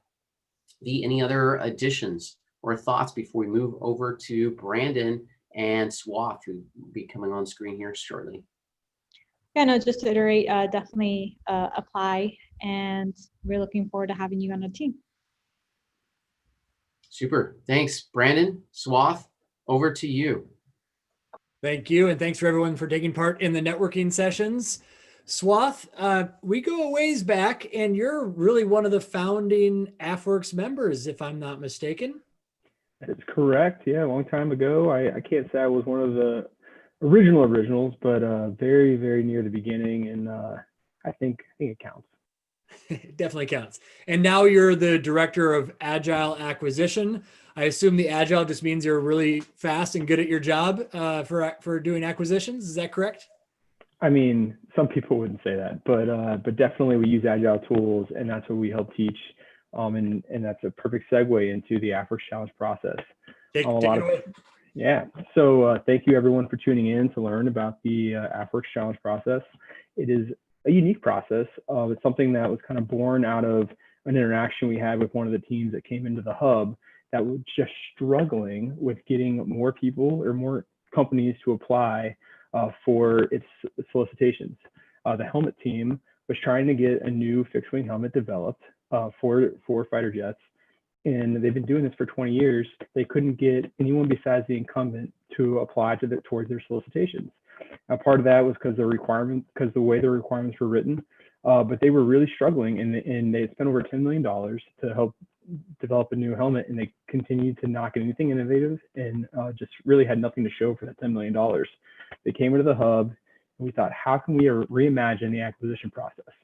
Specifically, we were looking to reimagine the part from when there's a need identified to when we can actually deliver that need into the warfighter's hands. So that portion of the acquisition process. And we decided we were going to do an exercise where we just looked at everything that was done in the past, and we decided to do the opposite of everything that was done, to reinvent it all. And that's really where the challenge process was born. But we need this process, and we needed this because the warfighter really wasn't happy with what they were getting out of the acquisition system, the government acquisition system. We were getting things to them too late. They were outdated when they got there. They weren't exactly what the end user wanted, the warfighter wanted. So there was just a whole host of problems that led to why we needed to do something different. And that's what the challenge process is. But at the end of the day, all it is really is robust market research. We've married up CSOs and other solicitation vehicles with it. We've married up different contract types and different agile acquisition tools with it. But at the end of the day, it is just very robust market research. You know, Dr. Roper talked about this on the first day with his panel about the need for good market research and how, you know, the government had kind of forgotten about FAR Part 10 and how important it is to the process. Well, that's enter the challenge process. We have this tool that gets out there to try to bring in cast a very wide net to bring everyone into the fold. So, and that gets to some of the goals of a challenge. The first goal is to go and engage all stakeholders. That's big companies, small companies, non-traditional, traditional, academia, government offices that are, you know, requiring offices, and then also government offices that might have some of the solutions, some of the laboratories, other groups. But we want to cast a very wide net to get everyone into the problem. Then we want to look at, hey, how do we align all of the government stakeholders that we have? So part of the steps in this process help to align all the stakeholders. I'll give an example of Tyndall Air Force Base in the Base of the Future Challenge. They had a whole bunch of different stakeholders that come from different parts of the Air Force that all had to get on the same page of music to be able to pull this off. And they are so busy in their day-to-day jobs with a very important mission that they rarely had time to break away and kind of focus on this one problem together as a unit. And it wasn't always the generals that came or the leaders that came. It was a lot of times it was the workers that came and did that piece. But then when they would go back to their individual units, they'd be speaking off of a common playbook and have a common lexicon, so that when those senior leaders did meet at the Pentagon or somewhere else, they were able to, you know, really have a just everyone's speaking going in the same direction. So that's a really helpful piece. And we also want to bring in all of the non-government ideas into the fold. So we want to get those non-government stakeholders to be able to have input into our challenge, our process, our problem solution, or our problem in general. So that's a goal. Then we want to empower all the agile tools that exist. We have a ton of agile acquisition tools at our disposal. Be it 10 U.S.C. 2371B, other transaction agreements, limited source J&As, IDIQs, Section 804, you name it, they all start with really good market research. So that's another big goal.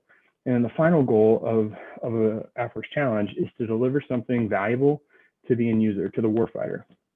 So I'm going to share a screen here, if I don't screw this up, that allows, right here. Hopefully you guys can see this. So this is the challenge process writ large, and this was actually developed during one of our events, so people can kind of see the process. Now, we start out with a discovery session with the end user, and if you actually look to number 1, you can see right at the bottom, or not to the bottom, to the right, you'll see a key that identifies all the participants, and they're highlighted in different colors.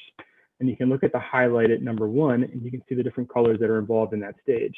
So you'll see the yellow, green, and pink. That means the AFWERX team's involved, the program office, and the end user. So in this discovery stage, we bring the teams in, and we have them kind of level set. What's been done in the past? What are some of their expectations of the problem? What different business solutions or carrots can we put out in front of the industry to get them to participate? And what's the ultimate end goal? Are you trying to award millions of dollars for the contracts? Are you trying to field hundreds of thousands of units of something? Are you trying to just experiment with the technology? All those answers start to shape the way the rest of the challenge process will look. But in a traditional process, say our helmet, our very first challenge, they were trying to go and deliver a new helmet to the warfighter, and they hadn't been able to get even other companies besides the incumbent to propose their solicitation. So that became one of our focuses. So then we went to the workshop phase, and AFWERX has a very robust network. We'll pull in different industry experts, academia experts, government end users to come be part of this workshop where we'll talk about the problem. It normally lasts for about 2.5 days. We do it in Vegas in person, at least we had prior to COVID. And it's a great time to get everyone speaking off the same page of music. And that's where we really align the government stakeholders and get that industry input at the same time, or that non-government input at the same time. From there, the AFWERX team, the program office, and the end user will write what we consider to be the problem statement. and we'll post that out in a variety of places, but some very specific places like BetaSAM and AFWERXChallenge.com. BetaSAM is to kind of reach your traditional government people. That's where most solicitations are published. This can be published as a solicitation. Doesn't have to be. It could be a special topic. It's really up to the program office how we want to play that. But the AFWERXChallenge.com piece of it is that it's friendly to industry. It's open, it's inviting, and it's different because it reaches them on their level, not on a traditional government speak level. And the challenge statement is written in very plain language. So something that anyone can understand, and industry can think about things a little bit differently than the government acronym speak. Additionally, we will go and solicit at the component level, not at the total, package level, total solution. So for the helmet, for instance, I don't need you to provide me every aspect of a helmet, but if you have a world-class latching system, or you have a world-class structure, or a world-class lighting system, cooling system, all the things that go into a helmet, go ahead and submit your proposal. So, the challenge goes on. All those proposals that would come in under the traditional process would have been proprietary and no one else could see them but the government. Under an AFWERX challenge, they're all open to anyone that participates. And that's huge because it allows teaming to occur amongst industry. And when we first did this with the helmet, we weren't sure how it was going to work out. But ultimately, we had a tremendous amount of teaming. Before, they only had one offer come in for their solicitation. With the AFWERX Challenge, we had 101 offers come in, which was incredible. Of those 101, we invited 21 different concepts to an initial showcase.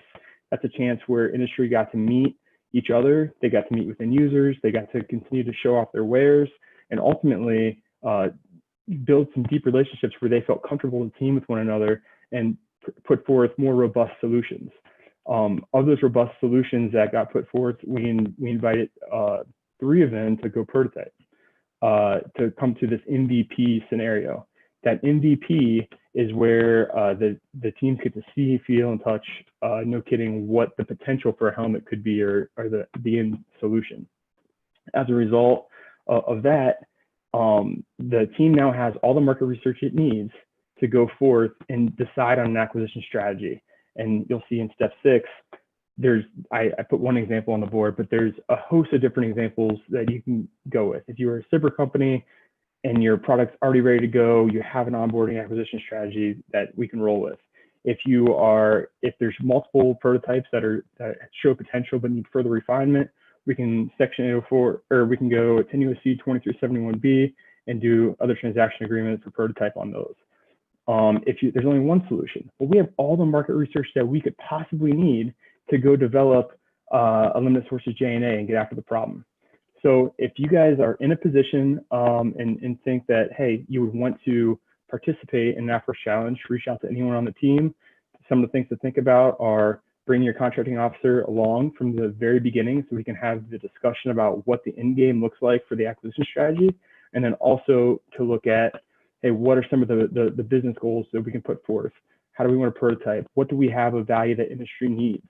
All things that are stuff to think about. And if you have any more questions, you can reach out to me or anyone on the team. Thank you again, and have a great day. Hey, excellent. Swath, if you can stop sharing your screen. And I think you're being very kind as well. I know you said part of it was an accident. I think when you first reached out for the helmets, there were basically 0 people in the ecosystem. And I think we're getting close to 100,000 individual experts on the different topics across, industry, academia, in order to support those AFWERX challenges. So really nice job to you and the team for building a true ecosystem of innovators for the Air Force in America. Yeah, definitely. Thanks, Brandon. Thanks to the whole team. Enjoy the rest of the show. Thank you. V, you want to tee up our next session? Sure. So next up, we have our past Spark Tank winners discussing, moderated by Mark Rowland, to see what happens after the stage.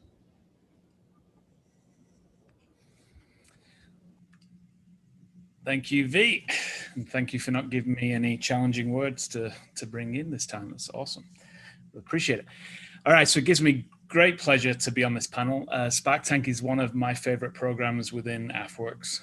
It's where airmen and space professionals from the grassroots get to submit their ideas to be voted on by their fellow airmen and also by senior leadership to eventually get on stage and receive funding for their ideas if selected.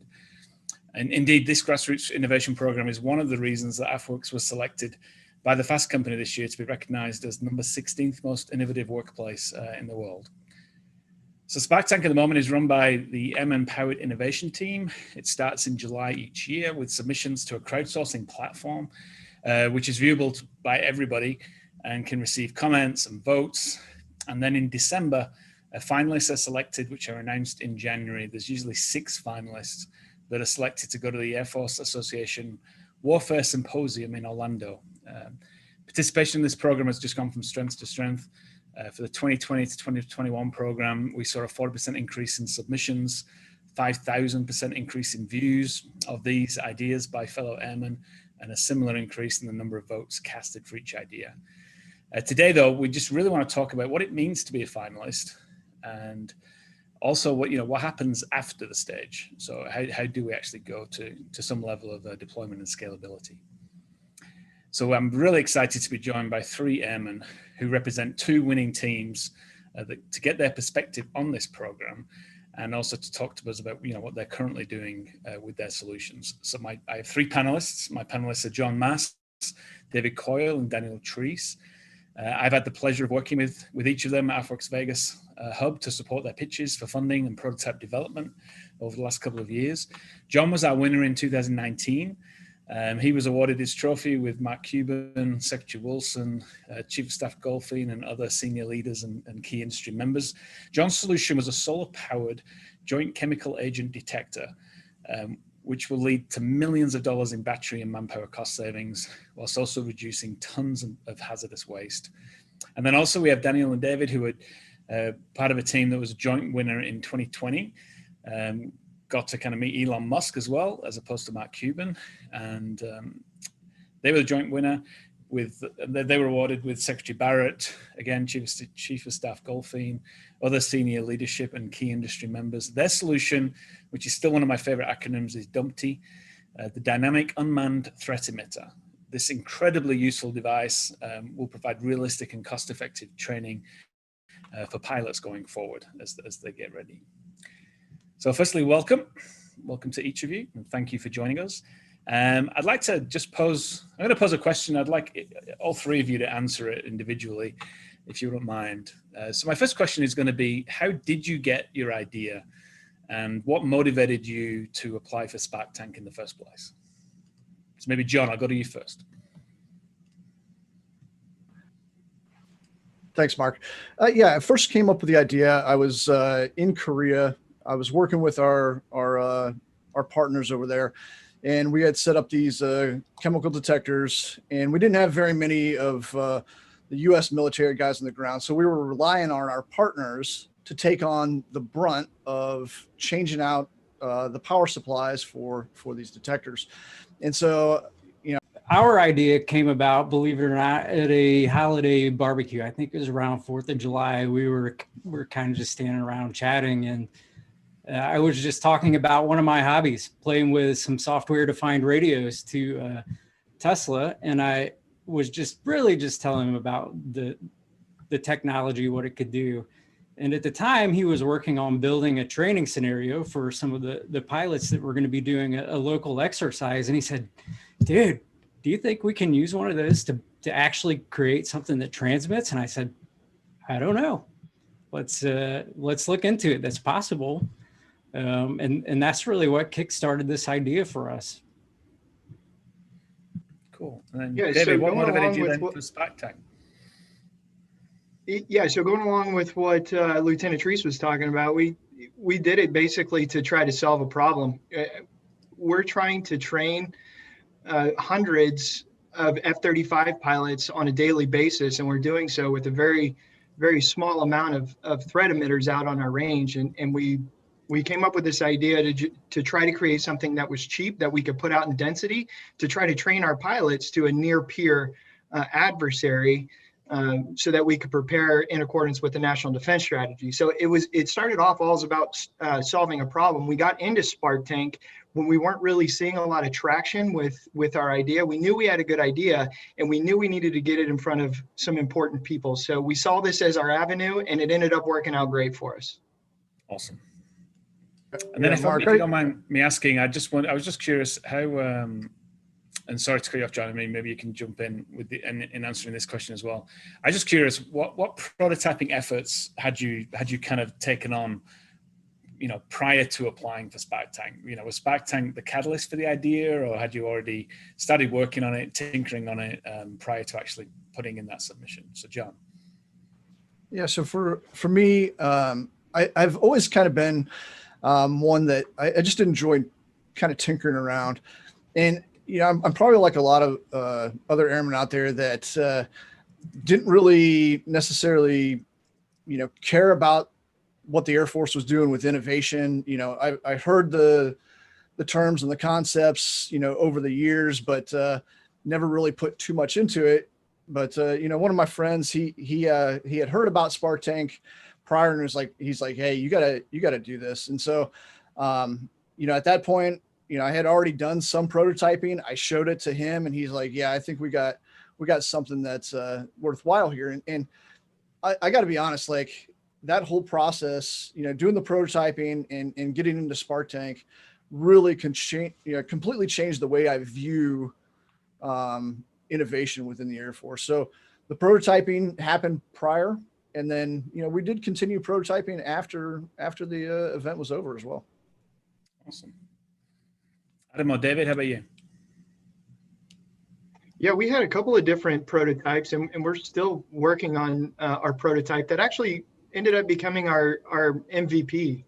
But our first one was very, very simple, but it proved our concept, and we were able to take that and get some excitement going behind our project, and it led to more money. We built another prototype, and that led to more, and it kept going on and on from there. So prototyping is critical. Adam, anything to add to that? Yeah, I would just add on to that. Since the competition, the prototype we brought on the stage, we've been iterating on that, and we've since been able to get that to a point to really solidly prove out this concept. And I think that just goes to show that you got to keep working even beyond the competition on your prototyping. It's important to have it ahead of time, but it's also important to keep it going after the fact as well. Cool.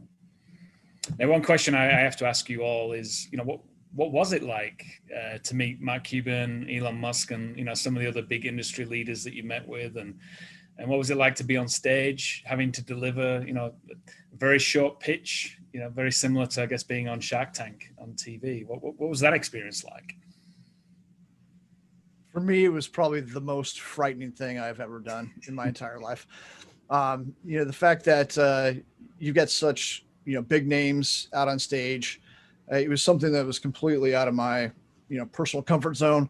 But we had a good team that prepped us for that. We had tons of people that were helping with pitch coaching, so that really made it much more comfortable for me when I got up on stage.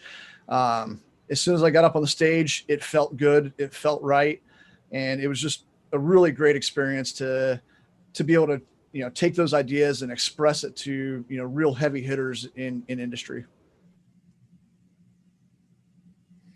David, Adam, how about you? Yeah, it was an amazing opportunity, and I'll piggyback on what John was saying. The preparation was key. Without that, we would have just kind of fallen flat on our faces. So being able to have the confidence to be up there was all based upon the amount of preparation that we put in. And then following the event, getting to meet with Elon Musk, he's a personal hero of mine, somebody I look up to. So that was a great opportunity to be able to chat with him afterwards. Adam? I would have to agree that it was a tremendous opportunity to be on the stage with all those fantastic folks with that amount of experience, getting the direct feedback on your idea. It's incredible. It was an honor to meet Elon Musk. I look up to Elon Musk as well, but it was an honor to meet all the judges and to be on the stage, and certainly appreciated that opportunity. Cool. So just following on from that then, in terms of the stage experience, did any of you get asked a question that you hadn't prepared for? I know you did a lot of preparation and a lot of questions, but did anything come up that you hadn't thought about? Yeah, I got questioned by Mark Cuban. He definitely caught me off guard. It was about the kind of the aesthetics and the design of the prototype itself. You know, he had asked me, you know, why didn't I ask for money to deal with that? And I just had not even thought about that. And so, you know, as I've continued on with other projects, you know, I will never forget that. And I will always think about design and usability in those projects. So that was the one that he really caught me off guard on. David or Adam, any such stories? I don't think there was anything that really caught us off guard, but I do think we had a missed opportunity. We did get asked the question, how are you going to aim this thing? And Captain Coyle said, well, we're going to scan it. I think it would have been a really awesome time for us to turn on the antenna and just show the audience exactly what it could do. Awesome. All right, I want to just pivot now, because obviously, you know, coming up with your idea, that's an awesome achievement. Doing something with your idea is, you know, not many people actually do that. So that's amazing. Creating some level of prototype, again, amazing. Submitting to Spark Tank, getting selected as one of the 6 finalists, getting up on stage, and then being, you know, awarded one of the winners. That's all incredible. But what I really want to focus on now is, you know, what happened then after that. You know, a lot of people saw you on stage. A lot of us saw the videos from AFA. But, you know, what we haven't seen is these regular updates from each of you on, you know, what has been going on since. So I'd love for you, if you wouldn't mind, just to kind of share some of your stories as to, you know, how you've either further developed your solution, how you've gone, you know, getting it deployed if you have, any challenges you've had to overcome, because we all know innovation is not easy, and we certainly don't want to sugarcoat innovation. So, you know, just the challenges you've had to overcome as well. And I'm imagining, especially this year, COVID would have been one of those. But I'll start with you, John, if you wouldn't mind just sharing some of those stories post stage. Yeah, absolutely. So after the competition got over, I did travel to AFWERX Vegas, worked with the team down there. We did some additional prototyping. We were able to come up with 3 different prototypes that we started putting out in the field. And then this is where, you know, COVID hit, and that kind of put a stop to some of the testing that we were doing. So we are still waiting for training to resume at those sites so that we can, you know, get that feedback from the airmen, make the prototype better, and hopefully get that product out to them. You know, I'm not going to lie to you either, Mark. There are challenges with innovation, but, you know, I kind of look at this, you know, like through the history of aviation, you know, they didn't get the plane right the first time. And, you know, we're going to run through those same things, but we learn every time that we go through this process, and we're making huge strides. And, you know, it's pretty incredible to see the changes that we're making innovation wise in the Air Force. Awesome. Thanks, John. Adam or David, any words from you as to what's happened since February? Yeah, I think after the event, after we found out that, you know, everybody's going to get funded and everything's going to be great, I think we walked away with you know, from that event going, all right, cool, we're done. This is great. And we couldn't have been farther from the truth. Words came back immediately afterwards that we're going to have to try to find some special ways to fund you guys, because yours is more of a research and development type thing. So that's a different color of money. So then we had to go through and try to find the correct contracting vehicle. We had to go out and try to find funding. And then COVID hit and we lost funding. And then, you know, so it was just always back and forth with trying to find some new way of going about making our project come to life. So that was very difficult. And then the team is kind of split up at this point. I have PCS to a new base. We've lost our engineering support from the university. Byrne, he's still there. He's still trying to crank out dumpties as fast as he can, but it's just difficult. It's hard to find the time, and it's hard to find the energy to keep going on, especially with excitement for our project growing. Adam? Yeah, I think along with the money challenges, we ran into other things that no one has really seen before. We're challenging the frequency side of things. It's a new way to think about doing business. And with that, we're kind of charting the path, and you learn as you go. There's a lot of challenges, and a new day is a new challenge, but that's a part of it. That's fun. That's what, honestly, if you're doing this, you're probably someone that likes to solve problems anyways. And it's a lot of problem solving. So it's a good, long, fun journey, but a lot of ups and downs. Indeed it is, I'm sure. So I'm imagining resilience, staying positive, staying focused will be key traits that you need to have on this journey.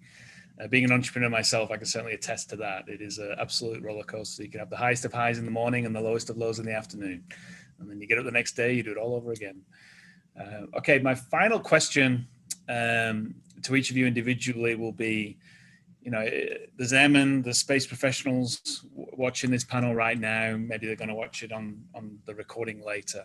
Just any words of wisdom that you might have for someone who has an idea burning in their mind of something that they really want to do, how they might then, go about actually kicking it off, getting it started. And maybe also, any words of wisdom to someone who has an idea, maybe something they have prototyped and they're considering whether or not it's worth the effort to submit to Spark Tank. So again, I'll start with you, John. Yeah, I've seen this a lot with Airmen. They've got, great ideas. Most of the time, maybe they get scared or they feel like nobody's going to listen. I would just ask them to challenge that thought process, because, I think there's the tides are shifting when it comes to innovation, and the leadership teams are more receptive to those ideas. So I would not be afraid to tell an airman, like, if you got that idea, let's run it to the ground, find out whether this is something viable there or not, and continue to press on with it. I mean, that, to me, that's the key. Like, we've got some of the smartest people out there, and if they're not bringing those ideas up, we can't make it better. They're the ones that are doing the jobs day to day. They're the ones that are seeing the problems. They've got to be the ones to help fix it. So I would just say, continue to press on, press those ideas up. There's tons of opportunities out there. They've got Spark cells all over the world now that can help, assist with those ideas. Awesome. Thanks, John. David or Adam, any words of wisdom from you? Yeah, my biggest piece of advice is just a prototype. Get something that somebody can see, something that somebody can hold in their hands. It's one thing to go to somebody and say, I have an idea, but it's another thing to show them your idea and get them interacting with it. And whether that's a storyboard or whether it's a cardboard mock-up of what you want to build, or it's an actual functioning device, build a prototype that allows somebody to see your vision and continue working that prototype. Don't wait for things like Spark Tank or some sort of competition. Do it now, prototype now, and continue doing it, continue iterating on that prototype. Thanks, David. Adam? That is the answer. Go out and do. Action is what you need to do. Approach it from a point of learning and experimentation. Have fun with it. It's a long journey. Be prepared for the journey. Be willing to be committed to that, and understand you're going to have those ups and downs. But if you believe in your idea and you're doing this to begin with, stick with it. Have fun with it. It's awesome experience. Action is the key. Awesome. Well, we're out of time, but I just want to thank all three of you. You are tremendous innovators. You're tremendous entrepreneurs. You're tremendous airmen. So thank you for everything that you do. And with that, I'll hand you back to V and Brandon. All right, thanks, Mark. Thank you. Thank you. Thanks, Mark. Thanks, everyone. Great discussion. As we think about this afternoon and moving on to our next topic, V and Nate, I'm not sure if you guys want to add any color commentary to that last discussion before we move on. V, any thoughts or inspiration Mark and the panel provided there?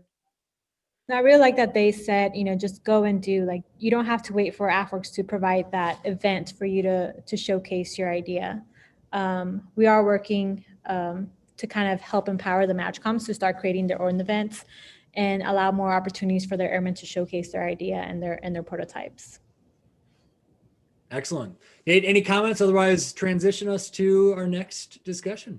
Yeah, sure. No, I just briefly, I mean, we're going to be talking about always looking for process improvement. And so finding ways that we can make it easier for our airmen and space professionals to move these ideas, or the same thing that we saw on Monday. How do we go from prototype to production? How do we go from startup to scale up? And so there's some ideas that will be coming across to include potential opportunities in the future for our Spark Tank winners to eventually come on as AFWERX Fellows, or as we are doing this Personnel Plus up, are these the folks, the next folks that we bring on as part of our permanent AFWERX team? And we've seen a lot of great examples of that actually happening.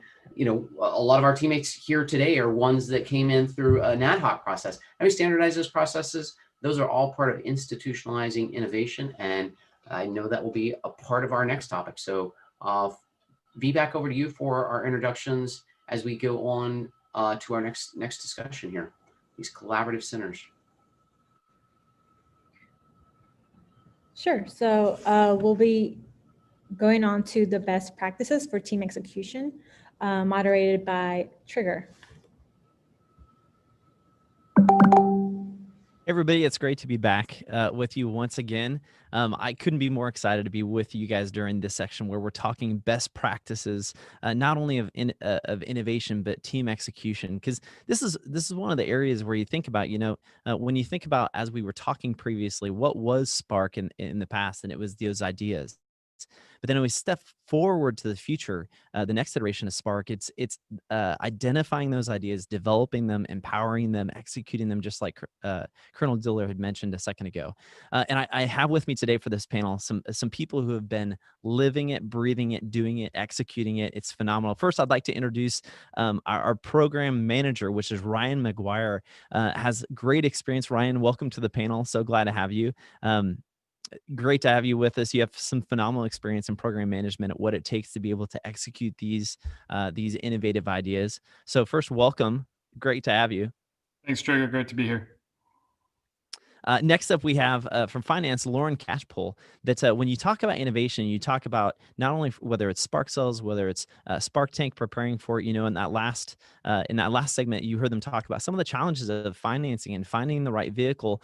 We have Lauren with us, who's an expert in how do you look at this financially? How do you find the right vehicle? How do you make sure that you're using the right type of money to be able to do it? Because oftentimes, Lauren, you can have a great idea and everybody agrees to it, but you got to be able to know the financial process to get it across the finish line, right? So Lauren, welcome. Where are you coming from? I am currently in Arlington, Virginia. Awesome. So glad to have you. And then last but not least, our contractor experience, Carrie Martin, who has been involved not only in RapidX, but also identifying capabilities of how do we look at the contracting piece of bringing these ideas to scale, and how do we truly get them across the finish line as fast as we can in creative manners. Carrie, welcome. Welcome. So glad to have you to the panel as well. Hi, glad to be here. Absolutely. So one of the first things, I'm going to start off with a hardball, and then we'll throw some softballs later over the next 30 minutes that we have here to discuss this. You know, the acquisition process and kind of the world we lived in beforehand, before COVID, was drastically different than the response that we had to see in our projects and our responses. And real quick, I'm just going to open it up for anybody. Over this last year, as we've seen the necessity to be able to move projects across the finish line, to find creative ways of doing things that we haven't done before, what are some of the greatest challenges that you've seen starting off as we kind of looked at this COVID environment? I know each of you have experience and have seen some things in that, but I think there's a lot of people right now who have been dealing with, hey, it's a different world right now. It's a different Air Force right now. How do we get these projects going? Everybody's working virtual. We're doing this virtually. You know, how do we get there? So I'll just open it up. Actually, first let's start with Carrie, with your experience, and we'll go right on down the line. All right. So for us, the biggest challenge was the immediate transition. First, we sent everyone home, and the Air Force was not super big on telework at the time. So systems, email being slow, VPN being slow, and being to manage that. And then we jumped straight into support. The first thing we had to hurdle was for a lot of our civilians, they've never done any type of contingency contracting. And so those rules are a little bit different with the declared emergency. And so learning those rules very quickly. and being able to use those to our advantage. And then finding resources. The very first project we jumped into was finding cloth face masks. Well, there wasn't an industry for cloth face masks when we started seeking those out. A lot of it was finding people who maybe had sewing machines. They made some sort of textiles and converting those operations into cloth face masks. So our market research was very different than normal. Used to, you could Google the exact product you were looking for and you found tons of vendors. And so just changing the way that we do our research and adapting to all of those new systems, IT-wise, coming in was the first thing that was difficult to kind of tackle.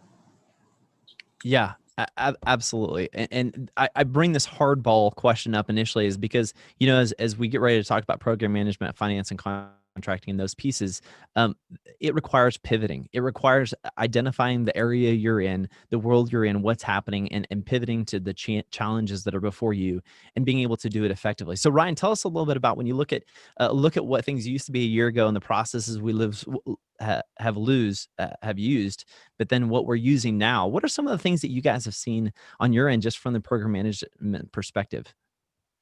Yeah, Trigger. So what I would say is, as Carrie kind of hit on, there is a foundation there somewhere, even if it hasn't been flexed or used in this way before. So understanding what the rules are and how to navigate those rules is vital. And from a program management, from a Spark Cell program manager perspective, you're probably not going to know the rules. And that's why you need your contracting, you need your finance teams, you need your legal team built around you. Because me as a pilot, I did not know those things, but I rely heavily on the experts in those fields. And then it goes back to the foundation of innovation in general, understanding the problem statement and defining a problem statement in a pure sense. So not introducing a bias of a solution or anything into that. And that opens up the realm of possibilities, be it for market research being done effectively, how you engage with industry, and the various other aspects to really define down what your problem is and give you different options and different solutions to solve it that maybe you didn't think of right off the bat. Yeah. And man, I love what you said there, because innovation is not, you know, we talked about what it used to be was really bringing those ideas to the forefront, but now it's about getting them across the finish line. How do we identify the ideas and the talent? How do we develop it? How do we empower it?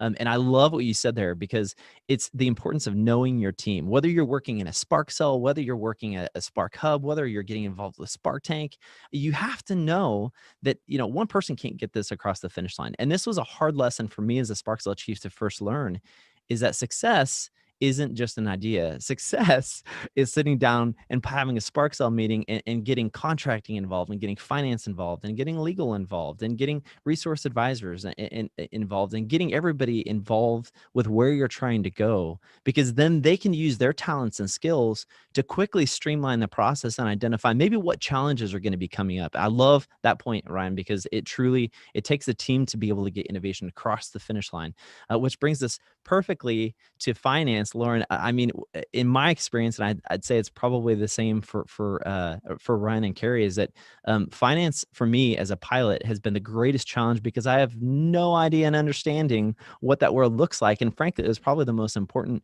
relationship I was able to build, because they kept me out of trouble. They were able to identify problems before they took place. So if you will, dive into a little bit about the challenges of finance, because we've talked about that several times today on the Spark Accelerate event. What are some of the challenges you guys have seen? And maybe what are some of the simple mistakes you see that could be fixed before we ever get there? Yeah, so kind of similar to what everyone's been saying, finance, money is always one of those limited resources that we're always trying to figure out, hey, how do we get something done when we know there's competing priorities? So one of the biggest things is figuring out what the mission objective is and what those top priorities are. And as we know, innovation, especially with COVID happening, was how do we make sure everyone has what they need to continue doing their job? And so that was one of the biggest things. We've got communication with commanders, wing commanders, our idea generators. Everyone's got, hey, this is what we want to try and do. This is what we want to try and do. We only have so much money. What is it we can actually get done?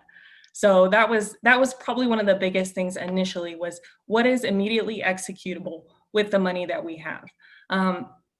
But kind of looking at some of those, easy challenges is, hey, immediately always ask, what color of money are we going to need? Are you developing something, or is it a product that already exists? That's going to be some of the biggest things. And I know Carrie, I'm sure, experiences this plenty in contracting, but the wording means a lot and what you're trying to purchase means a lot. So being as upfront as possible with that information, make sure we can advise you properly and give you a solution as quick as possible. That is a great point. I go back to an example that our contracting shop had brought up at one point once they were working with finances. It literally came down to the verbology about something, and they said, "Hey, we're not able to do this because of this statement." And I didn't understand it. And it probably took, I'm a pilot. It probably took 10 minutes to explain, no, you don't understand. You can't do that. and that's, the reality is that's the nature of innovation, is that you have people who come together with their talents, who know what they bring to the team. And that's one of the areas that I really want to hone in on here for the next time, for the little bit of time that we have, is that the importance of identifying that talent and being able to not only identify it, but really bring it in and develop it. And how you do that and how you build out a team. And I know you guys have had so much experience in doing that, because it's one thing to have an individual that has an idea, but it's a whole nother thing to bring a team together, to develop them, to train them up in a way that they can truly accelerate and sprint as a team and get ideas across the finish line. So I just want to ask this question. I'll open it back up to you guys. Really, whoever wants to go first with it is if we have people, we have 80 some Spark cells, they continue to grow. There's organizations across the Air Force and DoD who say, hey, this is goodness. We need to be doing this. What are some of the first steps from your experience that an individual should take to make sure they have a healthy, whole innovation team that truly understands how to work together? Who's first with the loaded question? I'll jump Ryan. in there. So I would say your first step is to define your purpose and understand the reason that the Spark cell exists. So the beauty of Spark is it's going to be different at each base. So a AMC base, like I was at a Travis, versus an ACC base or an AFMC base, they're all going to have a different flavor of Spark. And the Wings mission is most likely going to define a lot of what you go after and what you do. And then that team, you need a champion of some sort. In Spark 1.0, we said 06 at the group commander level or above, but somebody who's going to put some weight behind what you're doing. So it's not just a bunch of airmen out there looking like they're running amok, even though they got the best intentions and they're doing the right things, having somebody there to help guide the processes and understand and bring validity to it helps a lot. We hit on the rest of a lot of the team already, contracting, finance, but other things I think you need to think of, comm squadron, right? And Christian talked about that a little bit with the Airmen Coders program, but everything, if you want to get it on the network somewhere, is going to have to go through the comm squadron. Your CE squadron is going to most likely be involved, a good legal rep and PA, and if you have maintenance like fabrication flight on base, think about the people who already do a lot of this fabricating, this design, to understand CAD programs and things like that. And you can bring them in at the beginning. And so like you were talking about with the, how do we get the problem through to the different teams? There's going to be a variety of flavors of problems, and you need to know what tool you have in your toolbox, be it at AFWERX, be it on the base, be it just in the community or in industry, that you can tap into and direct problems, and the airmen bringing the problem to that resource or to that SME to get it going in the right direction. Yeah, that is a great point. And you listed some people that we hadn't mentioned yet. Public affairs, I think legal, if there's a fab shop there that's available as well. Looking at local industry as well. We Advanced Air Force Base, we're fortunate enough to have Autry Tech, which is a technical trade school, and they have been a huge partner in being able to help some get prototypes kind of across the finish line. And what that actually does is it expands that sphere and those ideas that people love being part of a team. They love being part of a team that's exciting. So Carrie, I'm going to jump over to you real quick in that. How do you effectively, as we talked about those team members, how do you effectively make sure that everybody is focused in the right direction? Because Ryan had a really good point that sometimes, we talk about disruptive AF, the innovation is disruptive, but you got to go from disruptive to focused to get a project across the finish line. So how do you effectively hone people in when you're talking about working and coordinating a team that's that big, that has public affairs and contracting and finance and legal and all them? I think something that Ryan said was really, really important is you have to have a champion. And kind of paired with that is I think you need a facilitator. And so kind of like this discussion, we could talk about anything right now, but you're kind of guiding us down a certain path. And so I think if your Spark tank or your Spark cell is going to be effective, you've got to have that person. Because I went to a workshop a year ago and it was, hey, what is our mission? What are our goals? What's something actionable we're going to take out of this? And they made us write down 100 ideas. Well, how do you focus in those 100 ideas and go to some place that's productive, right? And it's because we have a facilitator. And so I think that is something that is just really, really huge, is you've got to kind of put that target on somebody.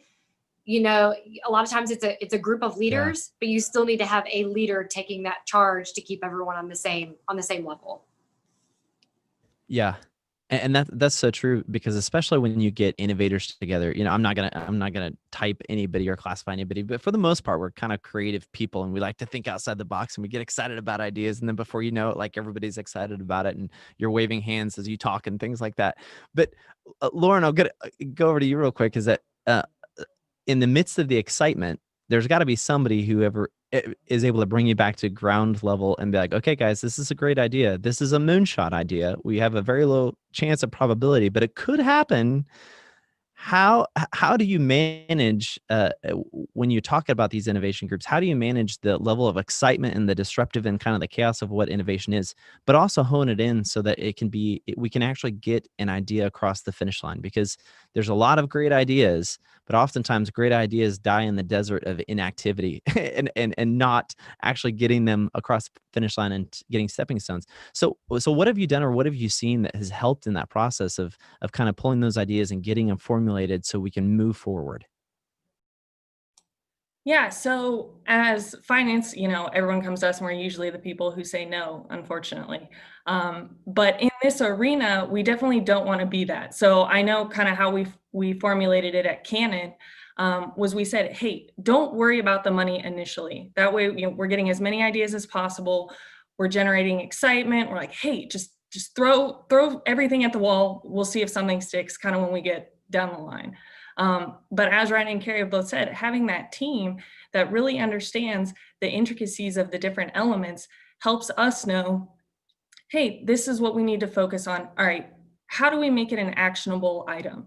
And so from a finance perspective, it's what can we immediately execute? We're always going to try and look for those projects that we can pretty much cross off the list, because that's going to show we're doing something, we're executing those dollars, and we're solving problems. And so that in turn is going to tell people, hey, they're actually doing something. So we're going to keep giving them ideas.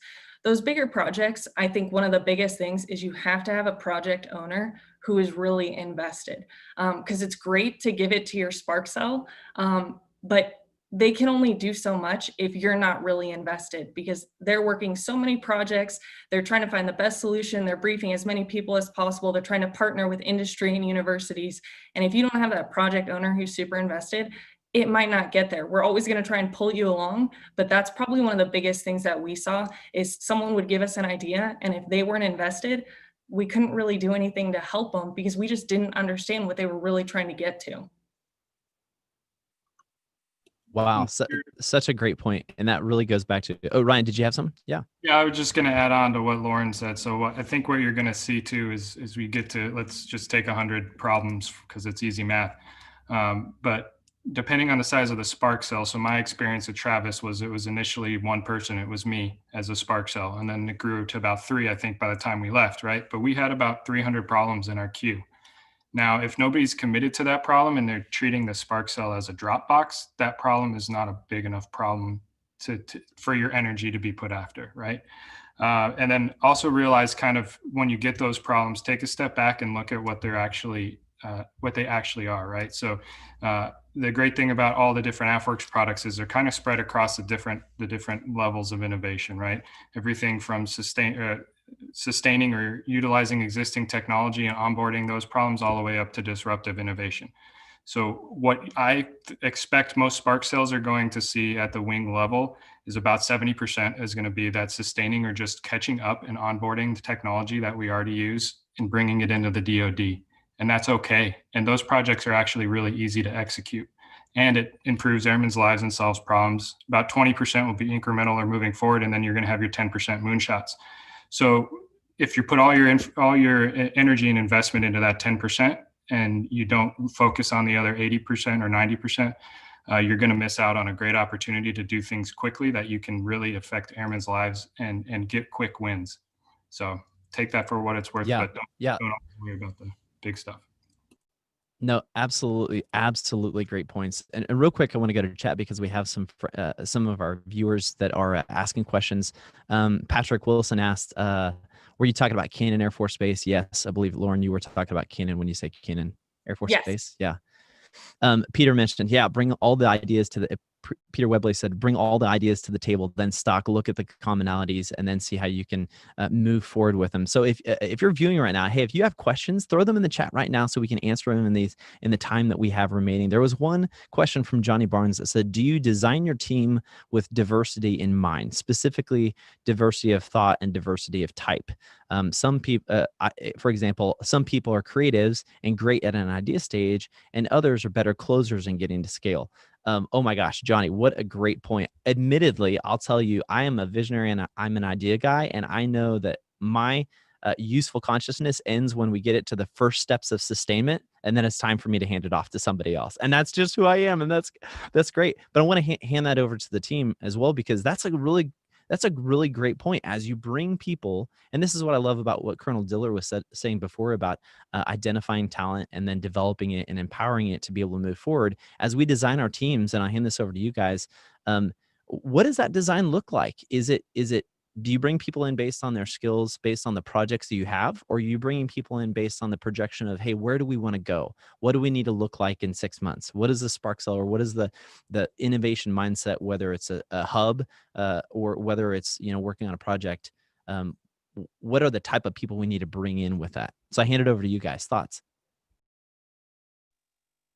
I can kind of talk about that a little bit. So from our perspective, we brought in individuals from every single group to make sure we had someone who understood what was going on, whether it was a maintenance issue, an ops issue, medical support. Like, we had at least an expert who could point us in the right direction. And with that, kind of with what Ryan was saying was, you want those calm guys. You want some people who are very data driven, who are going to be detail oriented. That way they can kind of pick apart some of those things. And so, you want to build your team in mind where you have not only, maybe not specific subject matter experts, but someone who's got a broad understanding of those different groups and operations that are going on, but people who have completely different personalities, because you need to have an open discussion and you really need to pick apart some of these projects to make sure you're giving the best product possible to whoever you're briefing or to that individual who gave you the idea. Yeah, that's a great point. I think Carrie, you had something to add there. She pretty much hit it. And that's on a small scale. In our little contracting innovation team, we were very deliberate about not only diversity of thought, so demographics at the lowest level, but then also people from different teams. Because as you know, teams that are already established kind of are molded to kind of think similarly. And so we ensured, in our own squadron to pull people from every single team. So that way nobody's kind of left out as far as hey, that's how you think over there in that flight. But like you kind of mentioned, we're very data-driven flight. We're the IT people. So these are the things that you are not thinking about on that opposite end. So that way we have that full discussion. But admittedly, we also made sure we pick people who are pretty excitable, like yourself, Trigger, because you need those people that bring energy to your team as well. So it's personality, it's subject matter experts, it's diversity of thought. All of those things, I think, have to be considered when you're looking at the makeup of a team. Yeah. And one thing to point out with this team, a lot of times people focus on the spark cell, but the people that we have right now on our panel are not specific spark cell. I mean, we got finance, we got contracting, we have program management within your areas. It's not that you work in the spark cell. It's that you are at your home unit, at your home job, bringing innovation to home plate, exactly where you're at. And I love the idea of that is because, listen, in order for us to be in order for us to get ideas across to the ecosystem, we don't have to just have a place, a location where you go to innovate. Innovation has to become a lifestyle, something that we do on our home turf, at our home place. And just back to Ryan's point, if somebody brings an idea and drops it off to the Spark cell, that's not the heart or the intent of what Spark 2.0 is. The heart and the intent is to identify the talent that has a passion for it, to really articulate that passion. Because when somebody, you're going to get me on a diatribe here, but when somebody's passionate about something, oh my gosh, the results that you're going to get from that person far surpass anything you could have asked them to do to begin with. It's going to be unbelievable. And that passion starts by bringing this mindset from the very beginning. Hey, we have one more question real quick from Matthew Wren on the chat that I want to throw out to you guys. Anybody that applies to, go ahead and give your input. He said, we have a tool that that would allow air and space professionals to quickly prototype tools, solutions, et cetera, in augmented reality. How do we make this tool available to Spark Tank and or other challenges? So from your guys' perspective, what's a good way? Because I think this is a really good question we get from industry is, hey, we have an idea. How do we get it? How do we get it tied into Airmen? How do we get it tied into industry? What were some steps that you would encourage this individual and other individuals from industry, how they get involved with that? Trigger, I'll Ryan, just talk first on that one. So from my perspective as a program manager of a Spark cell, the easiest way that made everybody feel the most comfortable was working through the CyberWORX program. So if you can get into a vehicle like a CyberWORX, that's made a lot easier now with AFWERX, it's a lot easier for the wing to work with you, and it keeps everybody on the team feeling comfortable. It's a lot more comfortable for that wing or that base than, you know, having a Spark cell get a pitch directly. That can sometimes end up causing later issues down the road when it comes to the contracting piece. So I would highly recommend CyberWORX. Great point. Lauren, Carrie, you have anything? I was just going to add that we can take, so part of our mission in contracting is we do take capabilities briefs from small businesses. But you're right, you have to be very careful, especially about the Spark cell reaching out directly to get a pitch. If you do that, I would just always suggest that you get a contracting professional there, because they can kind of keep those guardrails up where they need to be. But our small business specialist is kind of our POC, where they can come and take a capabilities briefing, and then we kind of will filter that out to our mission partners. Lauren, any thoughts on that? Yeah, I mean, I reiterate what Ryan and Carrie have said, and ultimately platforms like this, AFWERX, other organizations, like once you get your foot in the door, you're going to build that reputation, and that's going to build those relationships kind of across the different branches and across the different installations. So it's kind of using, you know, what Ryan and Carrie have already said, and just showing that capability, and then those relationships will come. Yeah. And that's one thing I think they previously talked about it with Mark Rowland, is that they were talking about the challenge of innovation. Sometimes you get tired and sometimes you get a little bit weary because you're like, oh my gosh, I feel like I've knocked on every door. Like, where do we find the answer? And that's one of the things I'd love to encourage everybody that we've seen from our panelists today as we get ready to transition back to V, and is that there are going to be roadblocks you hit. There's going to be pain points. And the one thing I used to realize, I realized, is that I used to have a mentality at the very beginning of innovation is like, it was us versus them, and they're not trying to help us. That's not actually the truth at all. Everybody inherently wants to help. Everybody wants to build out. Everybody wants to be able to get something across the finish line. But sometimes the challenge is we don't know what it requires. And sometimes we got to look and say, hey, what is the requirement? What's the waiver authority? Like, how do we make this happen? And it takes a little bit of time, but I would love to just encourage you and everybody to say, listen, there's going to be roadblocks, but when you take the advice that Ryan and Lauren and Carrie have given you and build out a team and invest into that innovation team, not just one person with an idea, but identify the talent, develop it, and empower them to get that idea across the finish line, just as we're talking about with the new Spark 2.0. That is truly where you start getting ideas that are making an impact. And I don't remember who it was, but previously we said, hey, you need to have a champion. But the other thing I'd like to put in there, which is absolutely true, you need to have somebody who's willing to take the hammer, is that your first win doesn't have to be boiling the ocean. Your first win can be simple. It can be something as simple as getting commercial Wi-Fi. It can be something as simple as getting pins that previously you couldn't have, an adapter on the end or whatever you need. It doesn't have to be this major multi-million-dollar win. It can be something that's simple and applicable to your unit, to your organization, to your base. And that little win will give way to a bigger one, and it'll show viability, and it'll help you grow that team.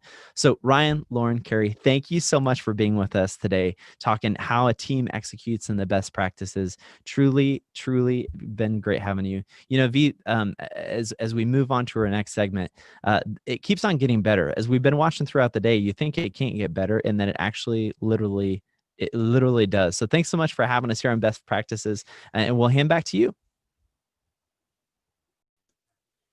Thanks, Trigger. Thanks, everyone on the panel. Great discussion. Brandon. And yes, Trigger, I agree. It does keep getting better. And we have another group of folks coming up next year that, of course, they won't outshine you. And Mark Rowland is back again. And I know you guys can sometimes get contentious, but we'll do our best to not outshine yours. Just provide quality content as we move to talk about innovation hubs. So welcome. Oh, yep, you're early, but that's okay. Come on in. We're going to talk about innovation hubs next, the collaborative centers for designing solutions. And we've got an all-star cast of people coming in to join us here. Very excited to have them, having worked in, 100 different innovation hubs around the world in the last 20 years. It's certainly one of my favorite elements. V and Nate, anything you guys want to say about the innovation hub section here for their 25 minutes of fame before they get started? Just briefly, we've had our hubs kind of stable now for the last few years of what we. Nate, I think your internet is struggling a little bit here. Can you hear us?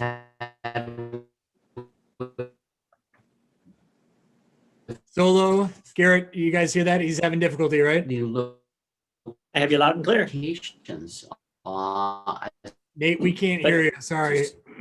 In addition, what advice you have for a hub? Can any of you guys understand that? I'm sure whatever it was brilliant. Yeah, I'm sure it was too. So studio, if we can go back to the wide view to see everybody in the view here. Excellent. V, there you are. Set up around there. Can we hear you, V? You're on mute. V, let us know if we can hear you. Can you hear me now? We can hear you loud and clear. All right, V, take it away. Introduce these guys and let's get started. And Nate will no doubt be back soon. Well, Garrett's actually taking lead on this. I am part of his panel. Awesome. Well, then I'll just get started here. And I do want to say thank you to the last panel that came on. Always great to follow Trigger. Runs a great podcast. So for quick plug in for that podcast, because I love it. So anyone who didn't catch the last section, Trigger's running a podcast called Disruptive AF. Go check it out. A lot of good content on there. But now we're here to talk about the hubs for the next 20 so odd minutes. And this is actually a topic I'm very, very excited about because I think that, I'm a big fan of anybody that can support this innovation ecosystem. And I'm not sure there's anybody that does it better than the hubs. Their full-on job is to help airmen, help space professionals, help other individuals solve problems at the lowest level. They do that in a multitude of different ways. We're going to hear from a couple of individuals today about how they do that, because each hub offers something a little bit different. So we're going to dive into that a little bit. And really what I'd love from this too is that I'd love for some individuals to listen to this call, learn something about one of these hubs that they didn't know before, and then hopefully reach out to these individuals and engage with them. Without further ado, let's dive into these individuals, get a quick 30-second introduction so that way we can talk a little bit about who they are and what they do. Let's start with Hans and Bobby, and then we'll go from there. So tell us who you are, what you do, and then we'll circle back for questions after. Yeah, thanks, Garrett. I am Lieutenant Colonel Hans Solo Jago. I'm the director of AFWERX, coming to you from beautiful and sunny Tucson, Arizona. We are a MAGCOM innovation support organization specifically targeted towards supporting innovation in the Air National Guard. Over to Bobby. Hi, I'm Major Bobby Carbonell. I'm the Director of Operations for AFWERX, and as said by Lieutenant Colonel Jago, we support innovation at the 90 wings across the Air National Guard and help those innovators connect to resources in AFWERX and across the Air Force. Awesome. Thanks, Bobby. Let's go over to Mark now and hear from the Vegas team. Sure. Mark Rowland. I'm the Innovation Actualizer here at AFWERX Las Vegas. So we're lucky enough to have a beautiful facility, 26,000 square feet, lots of different workshop rooms, prototyping lab, tons of whiteboards, Post-it notes. And we basically just help innovators. My background is never worked with the government before, never worked with the military before, native of England and Australia, and pretty much been an entrepreneur all my life. And managed to meet the Air Force at a bar in downtown Las Vegas with Tony Shea, and the rest is history. Well, we're glad to have you on board, Mark. Let's go over to V now and hear from the Austin Hub.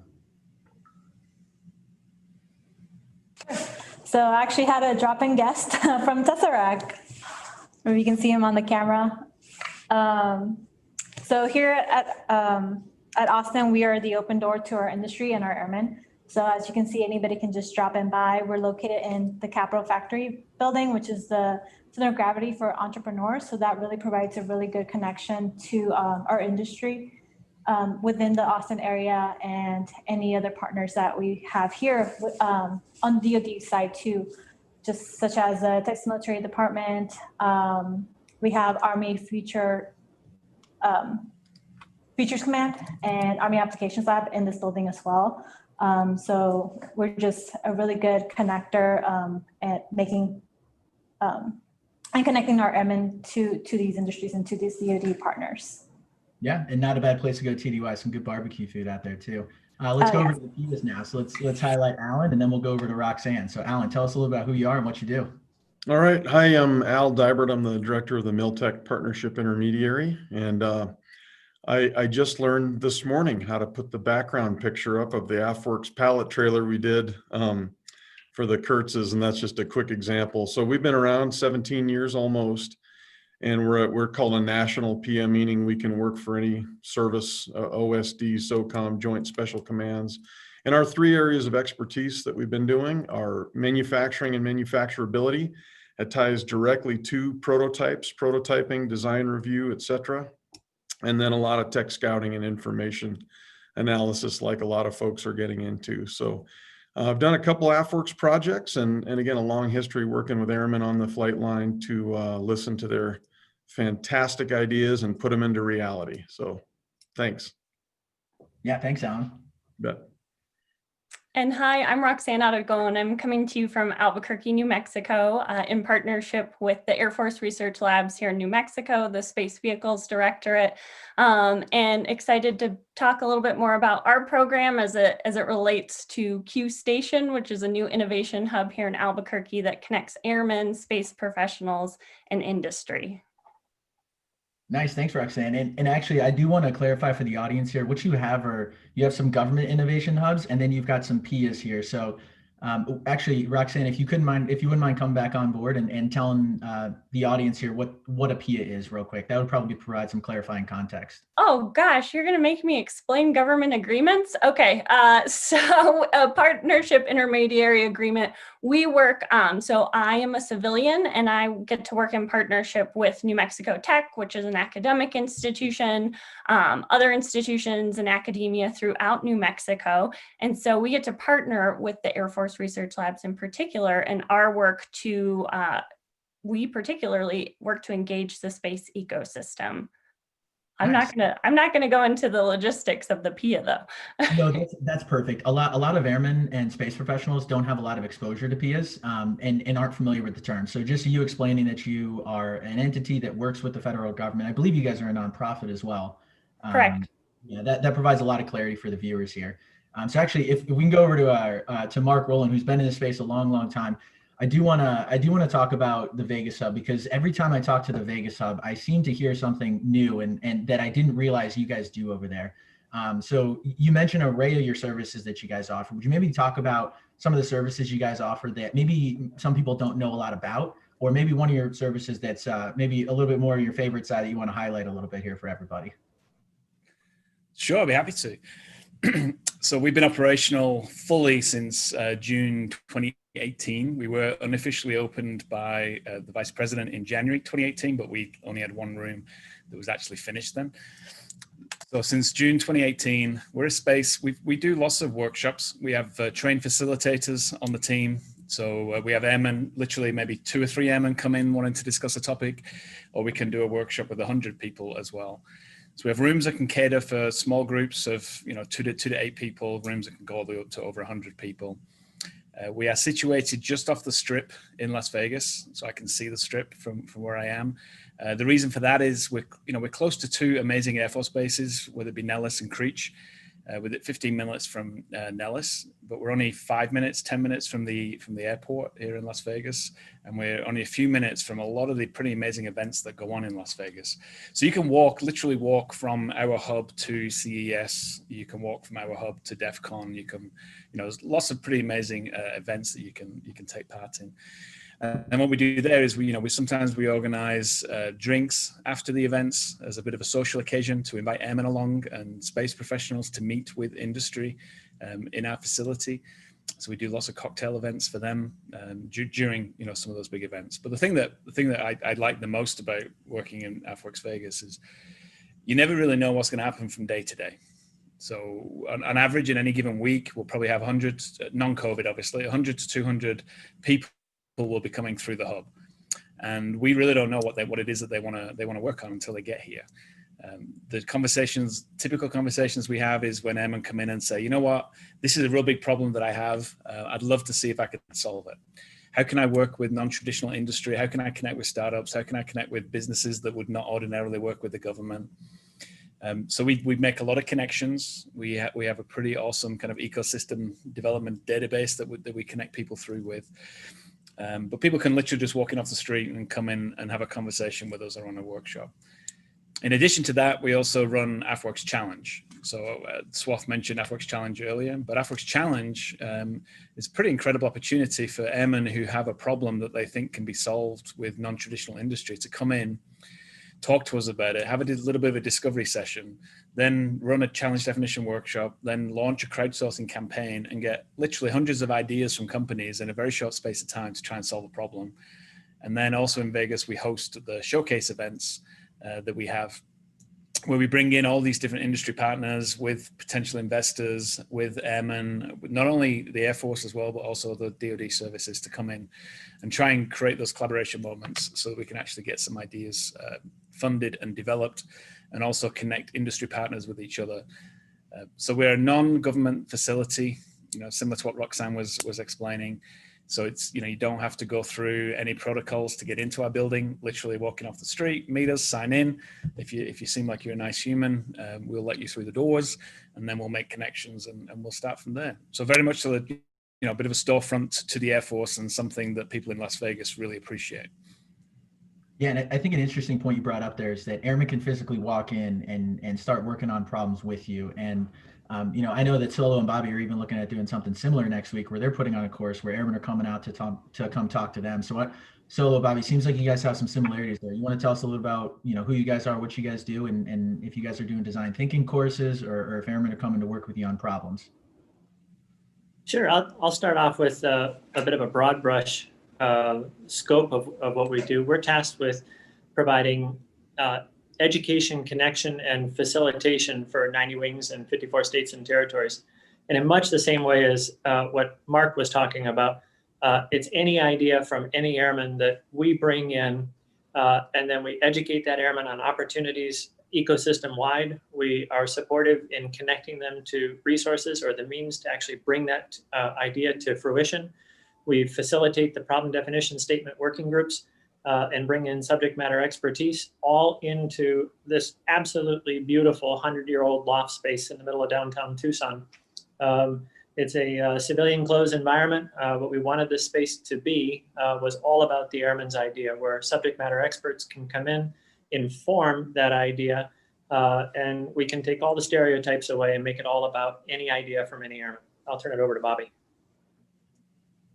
Yeah, we really wanted to design an organization and a space so that every airman in the Air National Guard didn't need to be an expert on how to navigate the innovation space. They just needed to know that there was somebody there to help them with their problem, and they bring their problems to us, and then we can help navigate that innovation space. And we have the connections and the resources that we can guide them to help solve their own problems.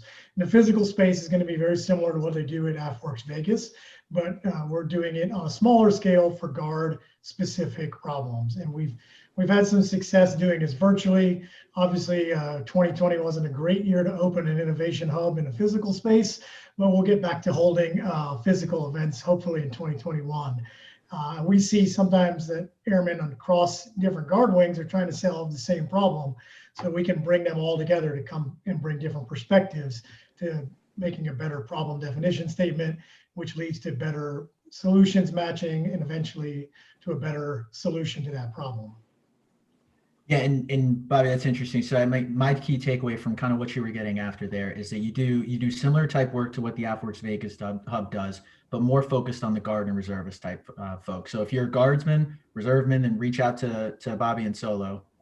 Correct me if I'm wrong on anything I'm summarizing here. And then if you're anyone in the entire government, I'm sure Mark would love to talk to you. But I also want to go over to the PIAs here, because the PIAs are super interesting, and you'll see a lot of overlap here with a lot of what each hub does. So I'm trying to specify, hey, you can talk to these people if you have this problem, or these people if you have this problem. So the PIAs, they'll do a lot of that work as well, but they'll also work with outside industry or go find you companies. They do a lot. So, maybe over to Roxanne, if you could tell us, every PIA, there's a bunch of different PIAs out there and they're not all the same. So if you can maybe tell us a little bit about how you're different and when's a good time for somebody to work with you. Sure. Well, I was brought on, I think, to talk about our programming in space, because in Albuquerque, we have some fantastic connections to the space industry that are growing fast.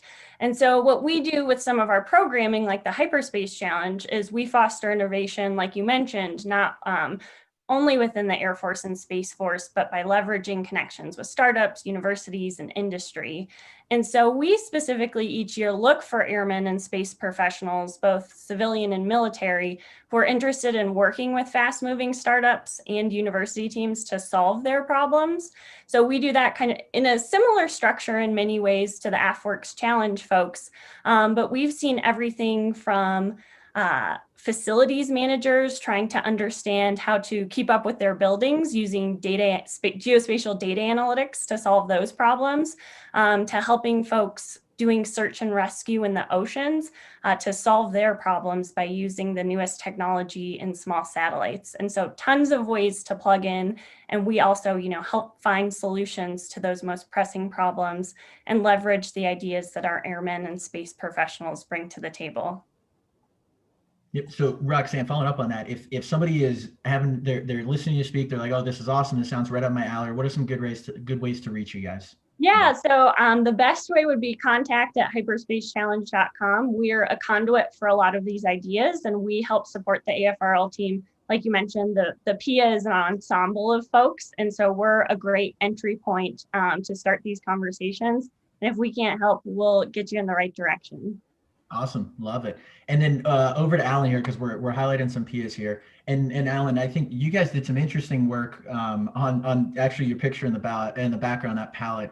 I think telling stories oftentimes gives a good example on how people can work with you. So if you could highlight, obviously tell us who you are and what you do a little bit more in depth, but please highlight that story a little bit and tell us, what that is and how you worked with an airman on that project. Sounds good. Yeah. We're in Montana State University in Bozeman, Montana. So it's amazing how many visitor requests we get in the middle of the summer and ski season. Kind of bizarre, but we're similar to a lot of groups here in that most of us are from industry. We have a vast majority of our engineers and staff come from the prototyping, design, and commercial success and launching products. A lot in the outdoor industry and photonics and hyperspectral as well. And so the best way to get to us, we have a terrible website, honestly. It's miltechcenter.org, and it'll be better in about a month. And there's an inverse relationship between the quality of our website and the growth, sadly. But we're MIPRable. That's how we don't operate with baseline funding. So we work about 60 active projects for about 40 DoD customers. on a regular basis. We also have PIAs with DHS and the Marine Corps and Air Force Academy. But just to get to this one in particular, we have military liaisons that provide us civilian engineers with the language of working with airmen. And you can imagine what it's like for us when we don't speak the language of the airmen. So we were provided a lead on this project that was at Elmendorf, and through an AFWERX lead. I don't have the name with me, unfortunately, but we sent engineers to Elmendorf. That's what our primary method is to go to where the issue is. And that's what we do. COVID's made that hard, but we've actually been traveling all throughout COVID as well, as long as we can get on a base. Sometimes driving, sometimes just getting a waiver, especially for certain customers in the DoD, they haven't stopped. So we send folks to work directly with the innovator and have them describe the specific details, right on the flight line of what they're dealing with. And we do kind of a back and forth. We come up with a few sketches, if you will, then that turns into SolidWorks, and then and that gets more and more mature until we develop the trailer that's behind me right now, or not behind me, but it's in Bozeman, Montana, still waiting to get shipped out to be tested by Second Lieutenant and Technical Sergeant Kurtz to see how it'll work. So that's the first prototype. The first prototype is usually a real disappointment oftentimes, but the more we work with the end user and get the details, the specific little details of what works for them, the better it is. So that's what we do. We go to where the problem is, bring the solution providers with us. And like Roxanne said, we work with non-traditional vendors all the time, literally hundreds of them a year. And we spend the money through Montana State University. So when we get funding, the Air Force audits it, as well as DHHS, they're our cognizant authority. So it's pretty simple. We've been doing it for quite a while, and we take a lot of the load off of your contracting organizations at the Air Force when we get to manage the project. And we are best suited as a member of a team. We're a resource provider. We never put a Miltech logo on anything. The logo on the Kurtz trailer says Kurtz, because that's who we're working for. So we're a good extension of innovation teams. Yeah, and I'll be excited to see that project come to fruition too. Yep. And I do want to highlight V here before we run out of time in the Austin hub. And I think it's actually really interesting and highlighting a good point that Tesseract's sitting right next to you, where they just walked in the office. I think this is a really good example of how these hubs can be beneficial, because you plug into one hub and you can plug into a lot of the different networks. So V, you want to tell us a little bit about what the Austin hub's all about, and what the heck is Tesseract doing there today? Well, yeah, so definitely had a drop-in guest. So really what we serve as is being serving as that network, right? We have that connection with industry here by being in this building in Capital Factory, but we're also an open door to all our airmen and space professionals to come down and see what we're all about, and just tell us their idea and see how we can help get them connected to other organizations in the Air Force or Space Force that are working similar projects, or that there's industry that have been selected for a CIBR that have the technology to make their idea a reality. We also host events to really provide that collision between the DoD and industry and get them talking and working together. As I don't know if you can see picture here, this is one of our events, a Spark Collider. Before COVID, where we would have lots of people in this building collaborating, discussing, and really sharing those ideas and figuring out how they can partner together to make something happen. Yeah, and hopefully we'll be able to open that up for events in the future. We're running out of time here, so I'll just want to say thank you to everyone for coming on the call here today. This could have easily been an hour-long panel, but there's too much to highlight throughout the day today, so we had to shorten some of these. So if anyone speaking on this panel today was interesting to you, I'll just throw out an open call for them. They would love to meet with you. Whether you're working on training or building new devices, even a CAT scanner, it doesn't matter. Whatever's out there, they would love to work with you on cool tech. So I'll put that open invitation out there. And for all the panelists, thank you for coming on today. It was a pleasure having you guys, and over to Colonel Diller. Thanks, everyone. Just a reminder, there will be networking at 5 o'clock Eastern, where you can please join and network with everybody who's out there watching, around 1,000 people. Colonel Diller, over to you. Super. So exciting to see that last panel and all of the opportunity that we have with the different hubs, having the new Space Hub. We might have some more exciting announcements on Friday about those hubs out there. So great to really build that community in those different locations.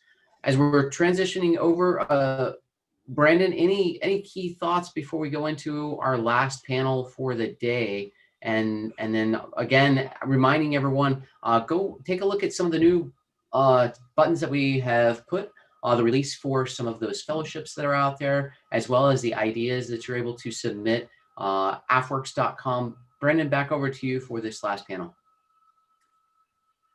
Yeah, I would just encourage everybody, AFWERX.com, as it transitions from an event this week to the entry point for all things innovation for AFWERX and SpaceWORX.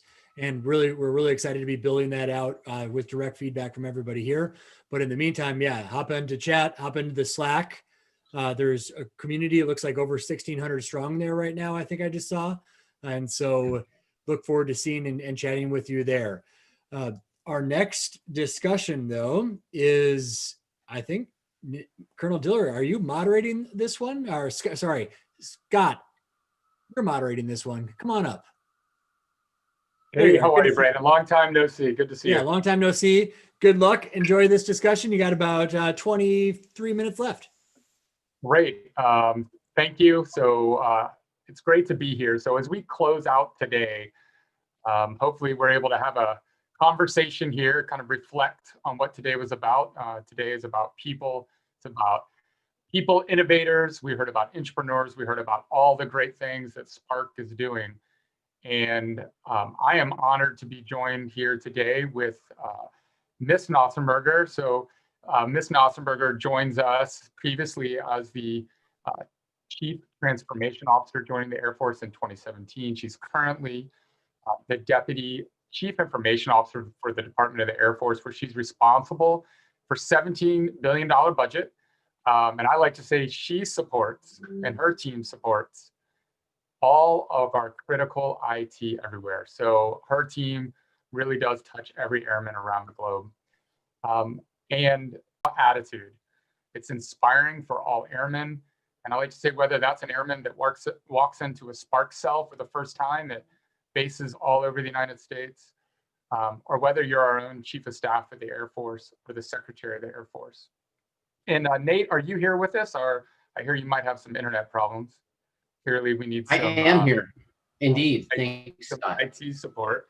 So also, we have Nate here with us, and I don't think that Colonel Diller needs an introduction.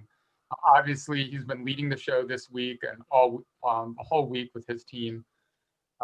Nate's a close friend and a colleague, and hopefully we can use this forum to allow a discussion between great lessons learned from Ms. Nossenberger to Nate, and a little bit of like public mentorship here.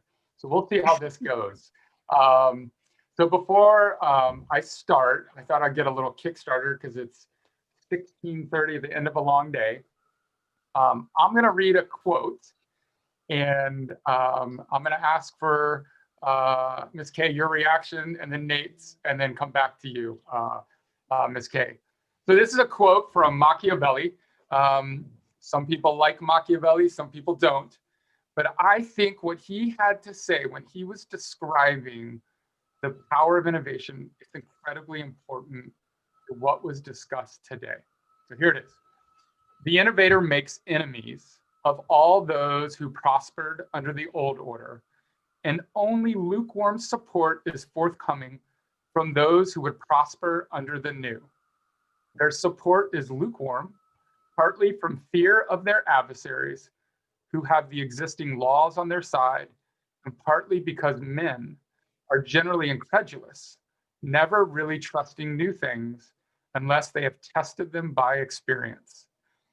So with those profound words, Ms. Nossenberger, maybe a reaction to that in light of the theme of today. Well, first, I guess it's good that we have a few good women around, since it's all about how men react. But great to see you guys. And I loved your comment about public mentorship. I hope that, I think most of the mentorship is going to be coming this way, though, from you and from Nate. I learned so much from the AFWERX community every day. And I hope that our audience out there has had the opportunity to learn a lot from inspiring airmen, inspiring leaders, and of course, all of our amazing commercial and academic partners. But yes, Machiavelli, there's, call it Machiavelli, call it the innovator's dilemma. It's definitely a real struggle in a lot of circles. And I will say that kind of on the good news front, I think that a lot of places culturally, at least within the Air Force, I think that we are getting past some of that, because it's not so much a model of I prospered under the old order, I'm worried about prospering under a new order. We have a chief who's telling us accelerate, change, or lose, and innovate or die, however you want to put it. We know that there is pressure and urgency to do things in a new way. Now, how we go about that, there is some debate there. And there's definitely still, a group of people that are stuck in the middle. Whether you want to say it's because of fear of change or as I prefer, I think it's actually more because, we have inspiring leaders at the top and, just innovators ready to giddy up, underneath.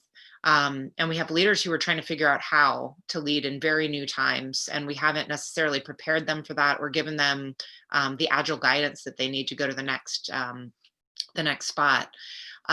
So I think, Machiavelli hit it. I'm sure, in the industry side of things, things are getting completely shaken up, but that's why industry is industry. You have to keep your eye on the horizon. You lose where the market's going for a second and you're out of business. That's how it is. Within the Air Force, if we don't change, if we don't continue, if we lose our horizon by being stuck in our old ways, we lose too. And so I think our chief is just absolutely right on with his messaging right now. Are we asking Nate the same question?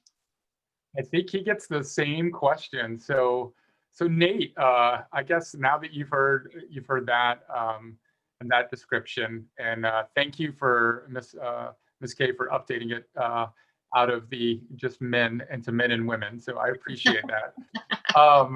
So Nate, with that kind of as a description, maybe you could talk about what that kind of quote, what you just heard, and kind of relate it to some of the activities that you're doing to maybe support, as well as to ensure that we've kind of we solve that innovator's dilemma through Spark. Sure, Scott. We may be innovating in real time here. Let's see how this goes. I seem to have a very unstable internet connection. So how's that working out? I'll go back and forth if necessary. How do you hear me? I hear you loud and clear. I see multiple of you, but I only hear one of you. So good work. Well, that's not good. One is too many, but I will stick with this. I blame it on the kids, but fortunately, so that innovator's dilemma, I think, it's interesting. I'll go back to the quote just briefly, because these are questions that you'll hear our senior leaders speak of very specifically, and at the risk of being too tactical. These are discussions that have happened very recently with regard to what is the next version of air power look like. Me coming from a fighter background, this discussion of swarming is one that has come up on many occasions, and how do we start to build a trust, right? The quote specifically, I have to be able to see these things, and the innovator is sitting there touting something that isn't necessarily hasn't been seen before, potentially. The last panel, I think, is appropriate when they were talking about here's the value of prototyping. So to some degree, there's things that I think we have to do to help expand the imagination of those who maybe are not the innovator. And that's where maybe the innovator has an ability, has a little bit of an edge in this day, where it's possible to imagine what it might be like for our Deputy Chief Information Officer to be in a Millennium Falcon, for example. She looks like she's there right in the middle of Star Wars. That was a lot harder to do, you know, a few years back. And so being able to use maybe some of the modern tools to allow us to expand that creativity, to expand imagination, might actually give the innovator, I think, some edge. In the end, though, when we start to put dollars to all of this, there's still a risk that imagination does actually have to start turning into reality in the ways that we're able to take prototyping, eventually scale prototyping to something larger. I think is going to continue to be a challenge. You heard at the beginning of the week, I think our investors saying this is kind of a critical year over the next 18 months for AFWERX, that if we're not able to start to scale some of these things, you certainly have that risk. We've seen that with some of the other innovation organizations over the last year or so. The risks, the peril that they have just barely been able to overcome in the Pentagon based on this requirement of delivering things. Yeah, thanks, Nate. I think that's a good point on the challenge of both the challenge and a little bit about the kind of inspiration about, you know, using technology to greatly assist with that kind of imaginative, or I would even call it that imaginative experience. You know, just the other day I saw how somebody was trying to transform what would be the different futures that the Air Force could find themselves in through the use of virtual reality, to put actual senior leaders in a virtual reality environment that is based in different futures to help them grasp those realities, to understand what that Air Force needs to be in order to operate in it. So wasn't planning on speaking about that, but I think that is definitely something inspirational. So Ms. Kay, back to you. So obviously you left the Chief Transformation Officer role. And I think that's where we first became connected. I know that there's airmen everywhere, especially folks in AFWERX and people that started AFWERX that were inspired by your message. And as you said, you learned as much from them maybe as they learned from you. But maybe you could share some of like the biggest lessons you learned through that experience, and maybe kind of touch on some of the aspects of the you know, the people at the edge through maybe the Spark Tank experience. Sure. So I'm pretty sure I learned more from the Airmen than they learned from me pretty consistently. But so lessons learned. First, our Airmen are just really crazy smart and are solving problems every day. And also just having to overcome adversity every day that, you know, doesn't really show up a lot of times in the commercial world. Kind of the darker side of that problem is that a lot of the problems that airmen have to solve, they shouldn't be having to solve. You know, it's things that have already been solved by the commercial world. I thought Nate's comment about tools was so incredibly spot on. Like if we gave people the tools that they really needed to do their job, the modern tools, the modern collaboration tools, modern design tools, that, you know, people wouldn't have to reinvent those things through custom apps or go out and find their own solutions over and over again at the tactical edge. And that's actually a huge priority sitting in this seat, is how do we raise the bar on where an airman has to start innovating? We shouldn't have to start innovating at the bottom of, you know, Maslow's hierarchy of IT needs. Like, oh, I guess I have to, you know, build my own network today, and then, you know, tomorrow I'll have to reinvent Microsoft Word and GitHub, you know. So really trying to kind of just move up the point at which airmen can start to innovate and equip airmen with the tools that they need to innovate and solve real problems every day across even a broader swath. I'll say the second thing that I've learned is that you're always stronger when you collaborate across organizations. And you know, and we need more first followers. You know, we have a lot of people that like to invent things, and there are so many cool things that have been invented, but the thing that you deliver is going to be much cooler if you find multiple people in other different organizations that are interested in collaborating with you. You're going to get more customer insight. You're going to get more buy-in, probably get more funding because you have more people that can kind of crowd fund and show support for the idea. And really, the more that people reach out to see if a problem has been already solved, the more that you can go to making the solution that's there better, rather than kind of starting over whole cloth. And, you know, it's tough across an enterprise as big as ours, but a lot of times, you know, we miss out on the really big innovations because we had to go back and start something over. And what else? So it takes very little. It takes very little time and effort by senior leaders to make an airman feel amazing for the, you know, just like for an idea. And, you know, I think that there are a lot of airmen out there that, you know, they have their people that they look up to in the Air Force. You know, I saw something on LinkedIn the other day about, you know, an airman was stuck at USAFA over Thanksgiving, did his laundry, ran into the commandant, you know, bumped elbows. He's like, I'm never gonna wash my uniform again. This elbow is, you know, staying dirty. That FaceTime, taking time to just say, you did a great job supporting an airman's idea, you know, just even giving like a slight amount of advice or acknowledging that airman did something incredible, even if you're not going to use the idea.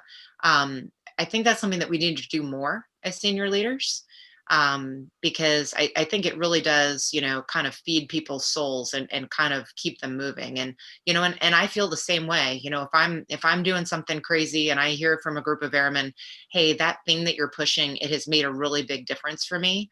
You know, it puts the wind, you know, in my sails to go do the next thing too. So I think that we need to really make sure that we're giving each other feedback and we're sharing where those airmen have really made a difference, especially as senior leaders. And then I'll give you one last one, with Spark Tank. It is more powerful to model appropriate behavior than it is to tell people what appropriate behavior is. And Spark Tank is actually one of my favorite programs for senior leader modeling. And, you know, our former secretary, Heather Wilson, you know, was just really great at kind of just hitting the right moment with, I remember Bach Buckleda in our first season of Spark Tank.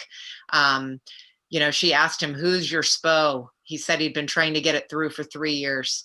You know, and after he pled the 5th, you know, which was smart, you know, that kind of set out to the, you know, the accrediting community and the SPO community. Hey, sometimes actually it's worse to be the guy that's in the way for no reason than it is to be the yes if. And I think that through Spark Tank and through a couple of other programs, that cultural modeling has been reinforced over and over again, that we are going to be a yes if culture, and that there's becoming less tolerance for no because I just don't understand, or you know, that just sounds like a lot of work, or dismissing ideas. It's all about getting to yes if it makes sense. Thank you so much for that. I think in all of that, I heard like lots of go-dos for Nate. So, and I'll try to frame this in the few minutes that we have left, because we only have 5. So this is typical AFWERX, you know, high impact, high velocity, get it out there. So, you know, Nate, I hear a couple challenges there, but maybe, you know, the power, what I heard earlier today, actually from Craig Levitt, was the job of leaders as well as those advocates. So there's kind of real senior leaders that can be the advocate.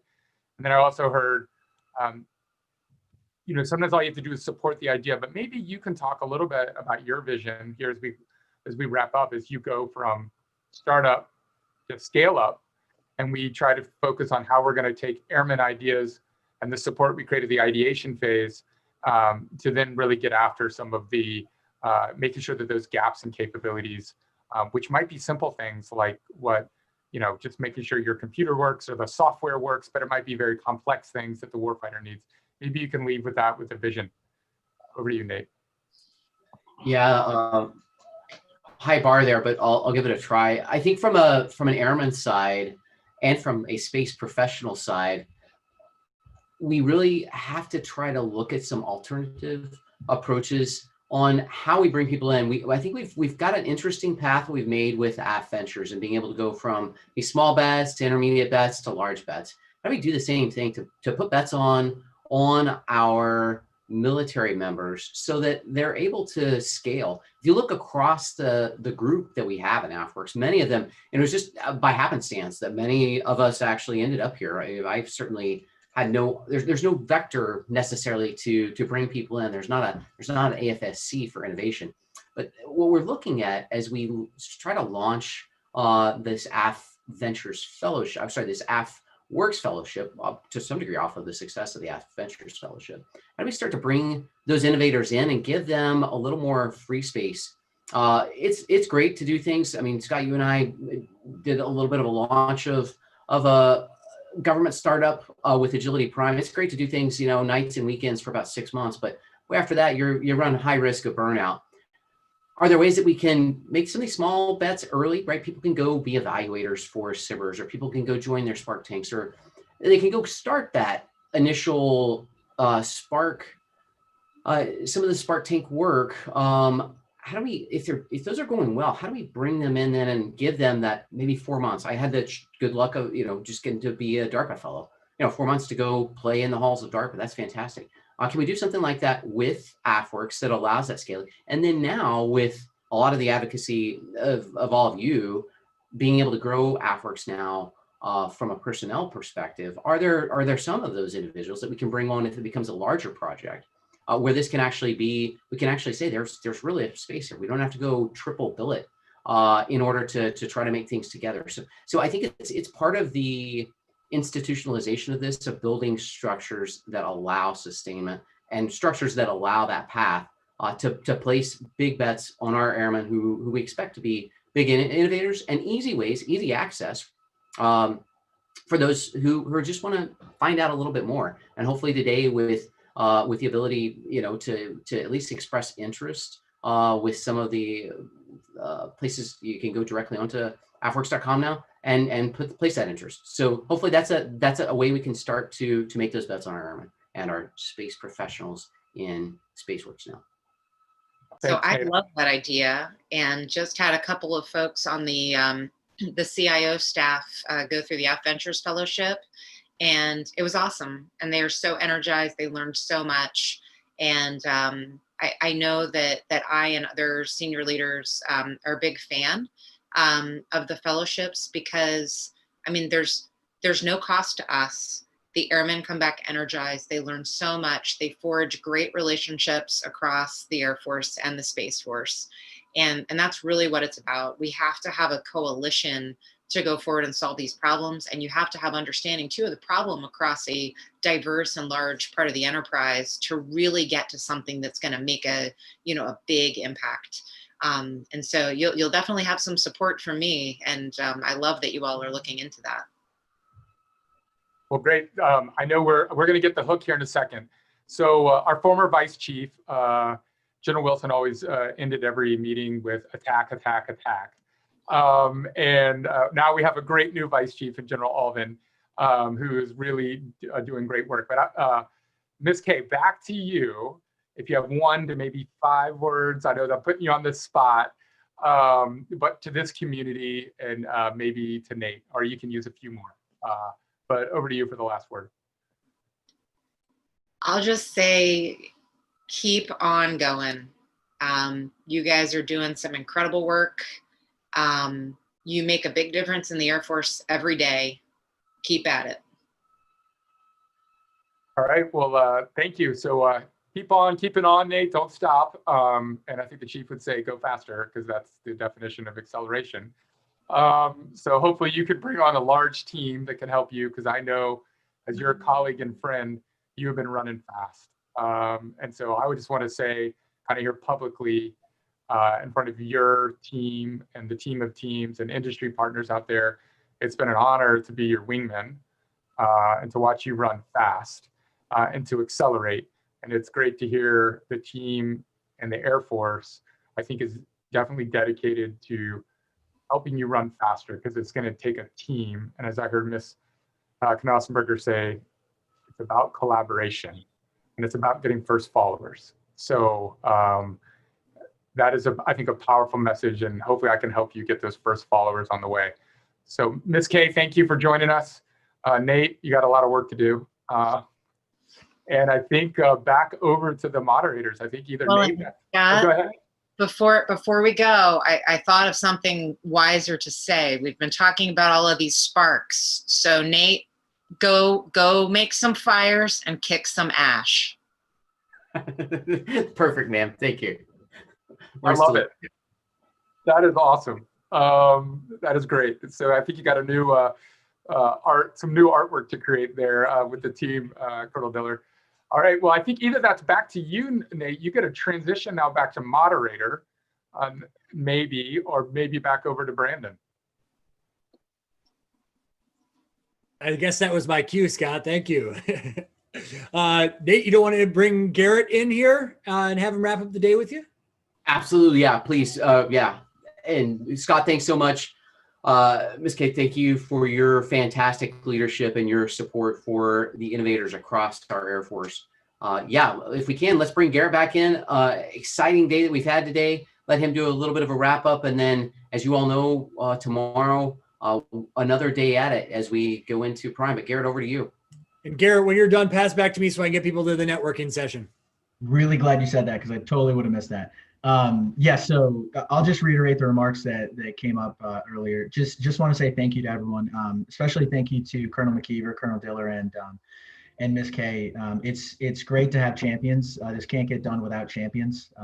A lot of, whether it's resources, time, you provide a lot of resources, a lot of efforts towards this space. So thank you to you for that. Also, thanks to really everyone today, starting with the speakers. There are a lot of individuals that are out there that exist to support people in this innovation space. You got to hear from some of them today. Not everyone could hop onto the call today, whether it's Tesseract, JFWORX, NSIN, some of the PIAs, the hubs. There are a lot of entities out there. So if you take a takeaway from that, just know that this innovation can be very lonely at times. Solving problems, you can feel like you're all on an island, all by yourself, and trying to boil the ocean. Just know that you're not alone. There are a lot of entities that are out there to help you, whether it's us at AFWERX or somebody in your local squadron.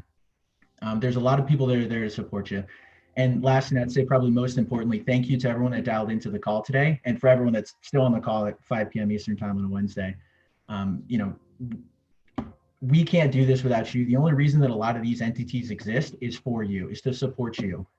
We're not the ones that have the ideas. We're just the ones that take all the credit when you do really well. But no, really, we just exist to support the innovators. So keep at it, keep plugging away, keep coming up with those good ideas. And, hopefully this pivot to Spark 2.0 can provide you with some of those resources, some of those times, some of the billets, some of the champions. Hopefully this pivot is going to be beneficial to you in solving problems at the lowest level. So once again, thank you to everyone again, and I'll pass it over to Brandon, and we'll head over to happy hour. Thanks, Garrett. We live to support the innovators. Couldn't agree more. And that's why in these happy hours and networking sessions, we use a new company that helps us allow wandering around the screen in order to network with the people that we would like to, as opposed to being told where to go and what to do when. So it's a great opportunity to network with people, meet the innovators, meet the entrepreneurs, meet the companies, and obviously meet folks from the AFWERX team and many of the speakers here today. They are all in the networking session now. If you are at afwerx.com, scroll down to the schedule where you can join right from there. We'll also put links into Slack, so you can join if you're in that community, as well as YouTube chat. Links will be going up shortly as well. But it is 5 o'clock Eastern. We got through a lot of speakers today. We'll be back tomorrow at 12 noon Eastern, ready for day 4, another incredibly exciting day. But from all of us here at AFWERX, thanks for attending. See you in networking.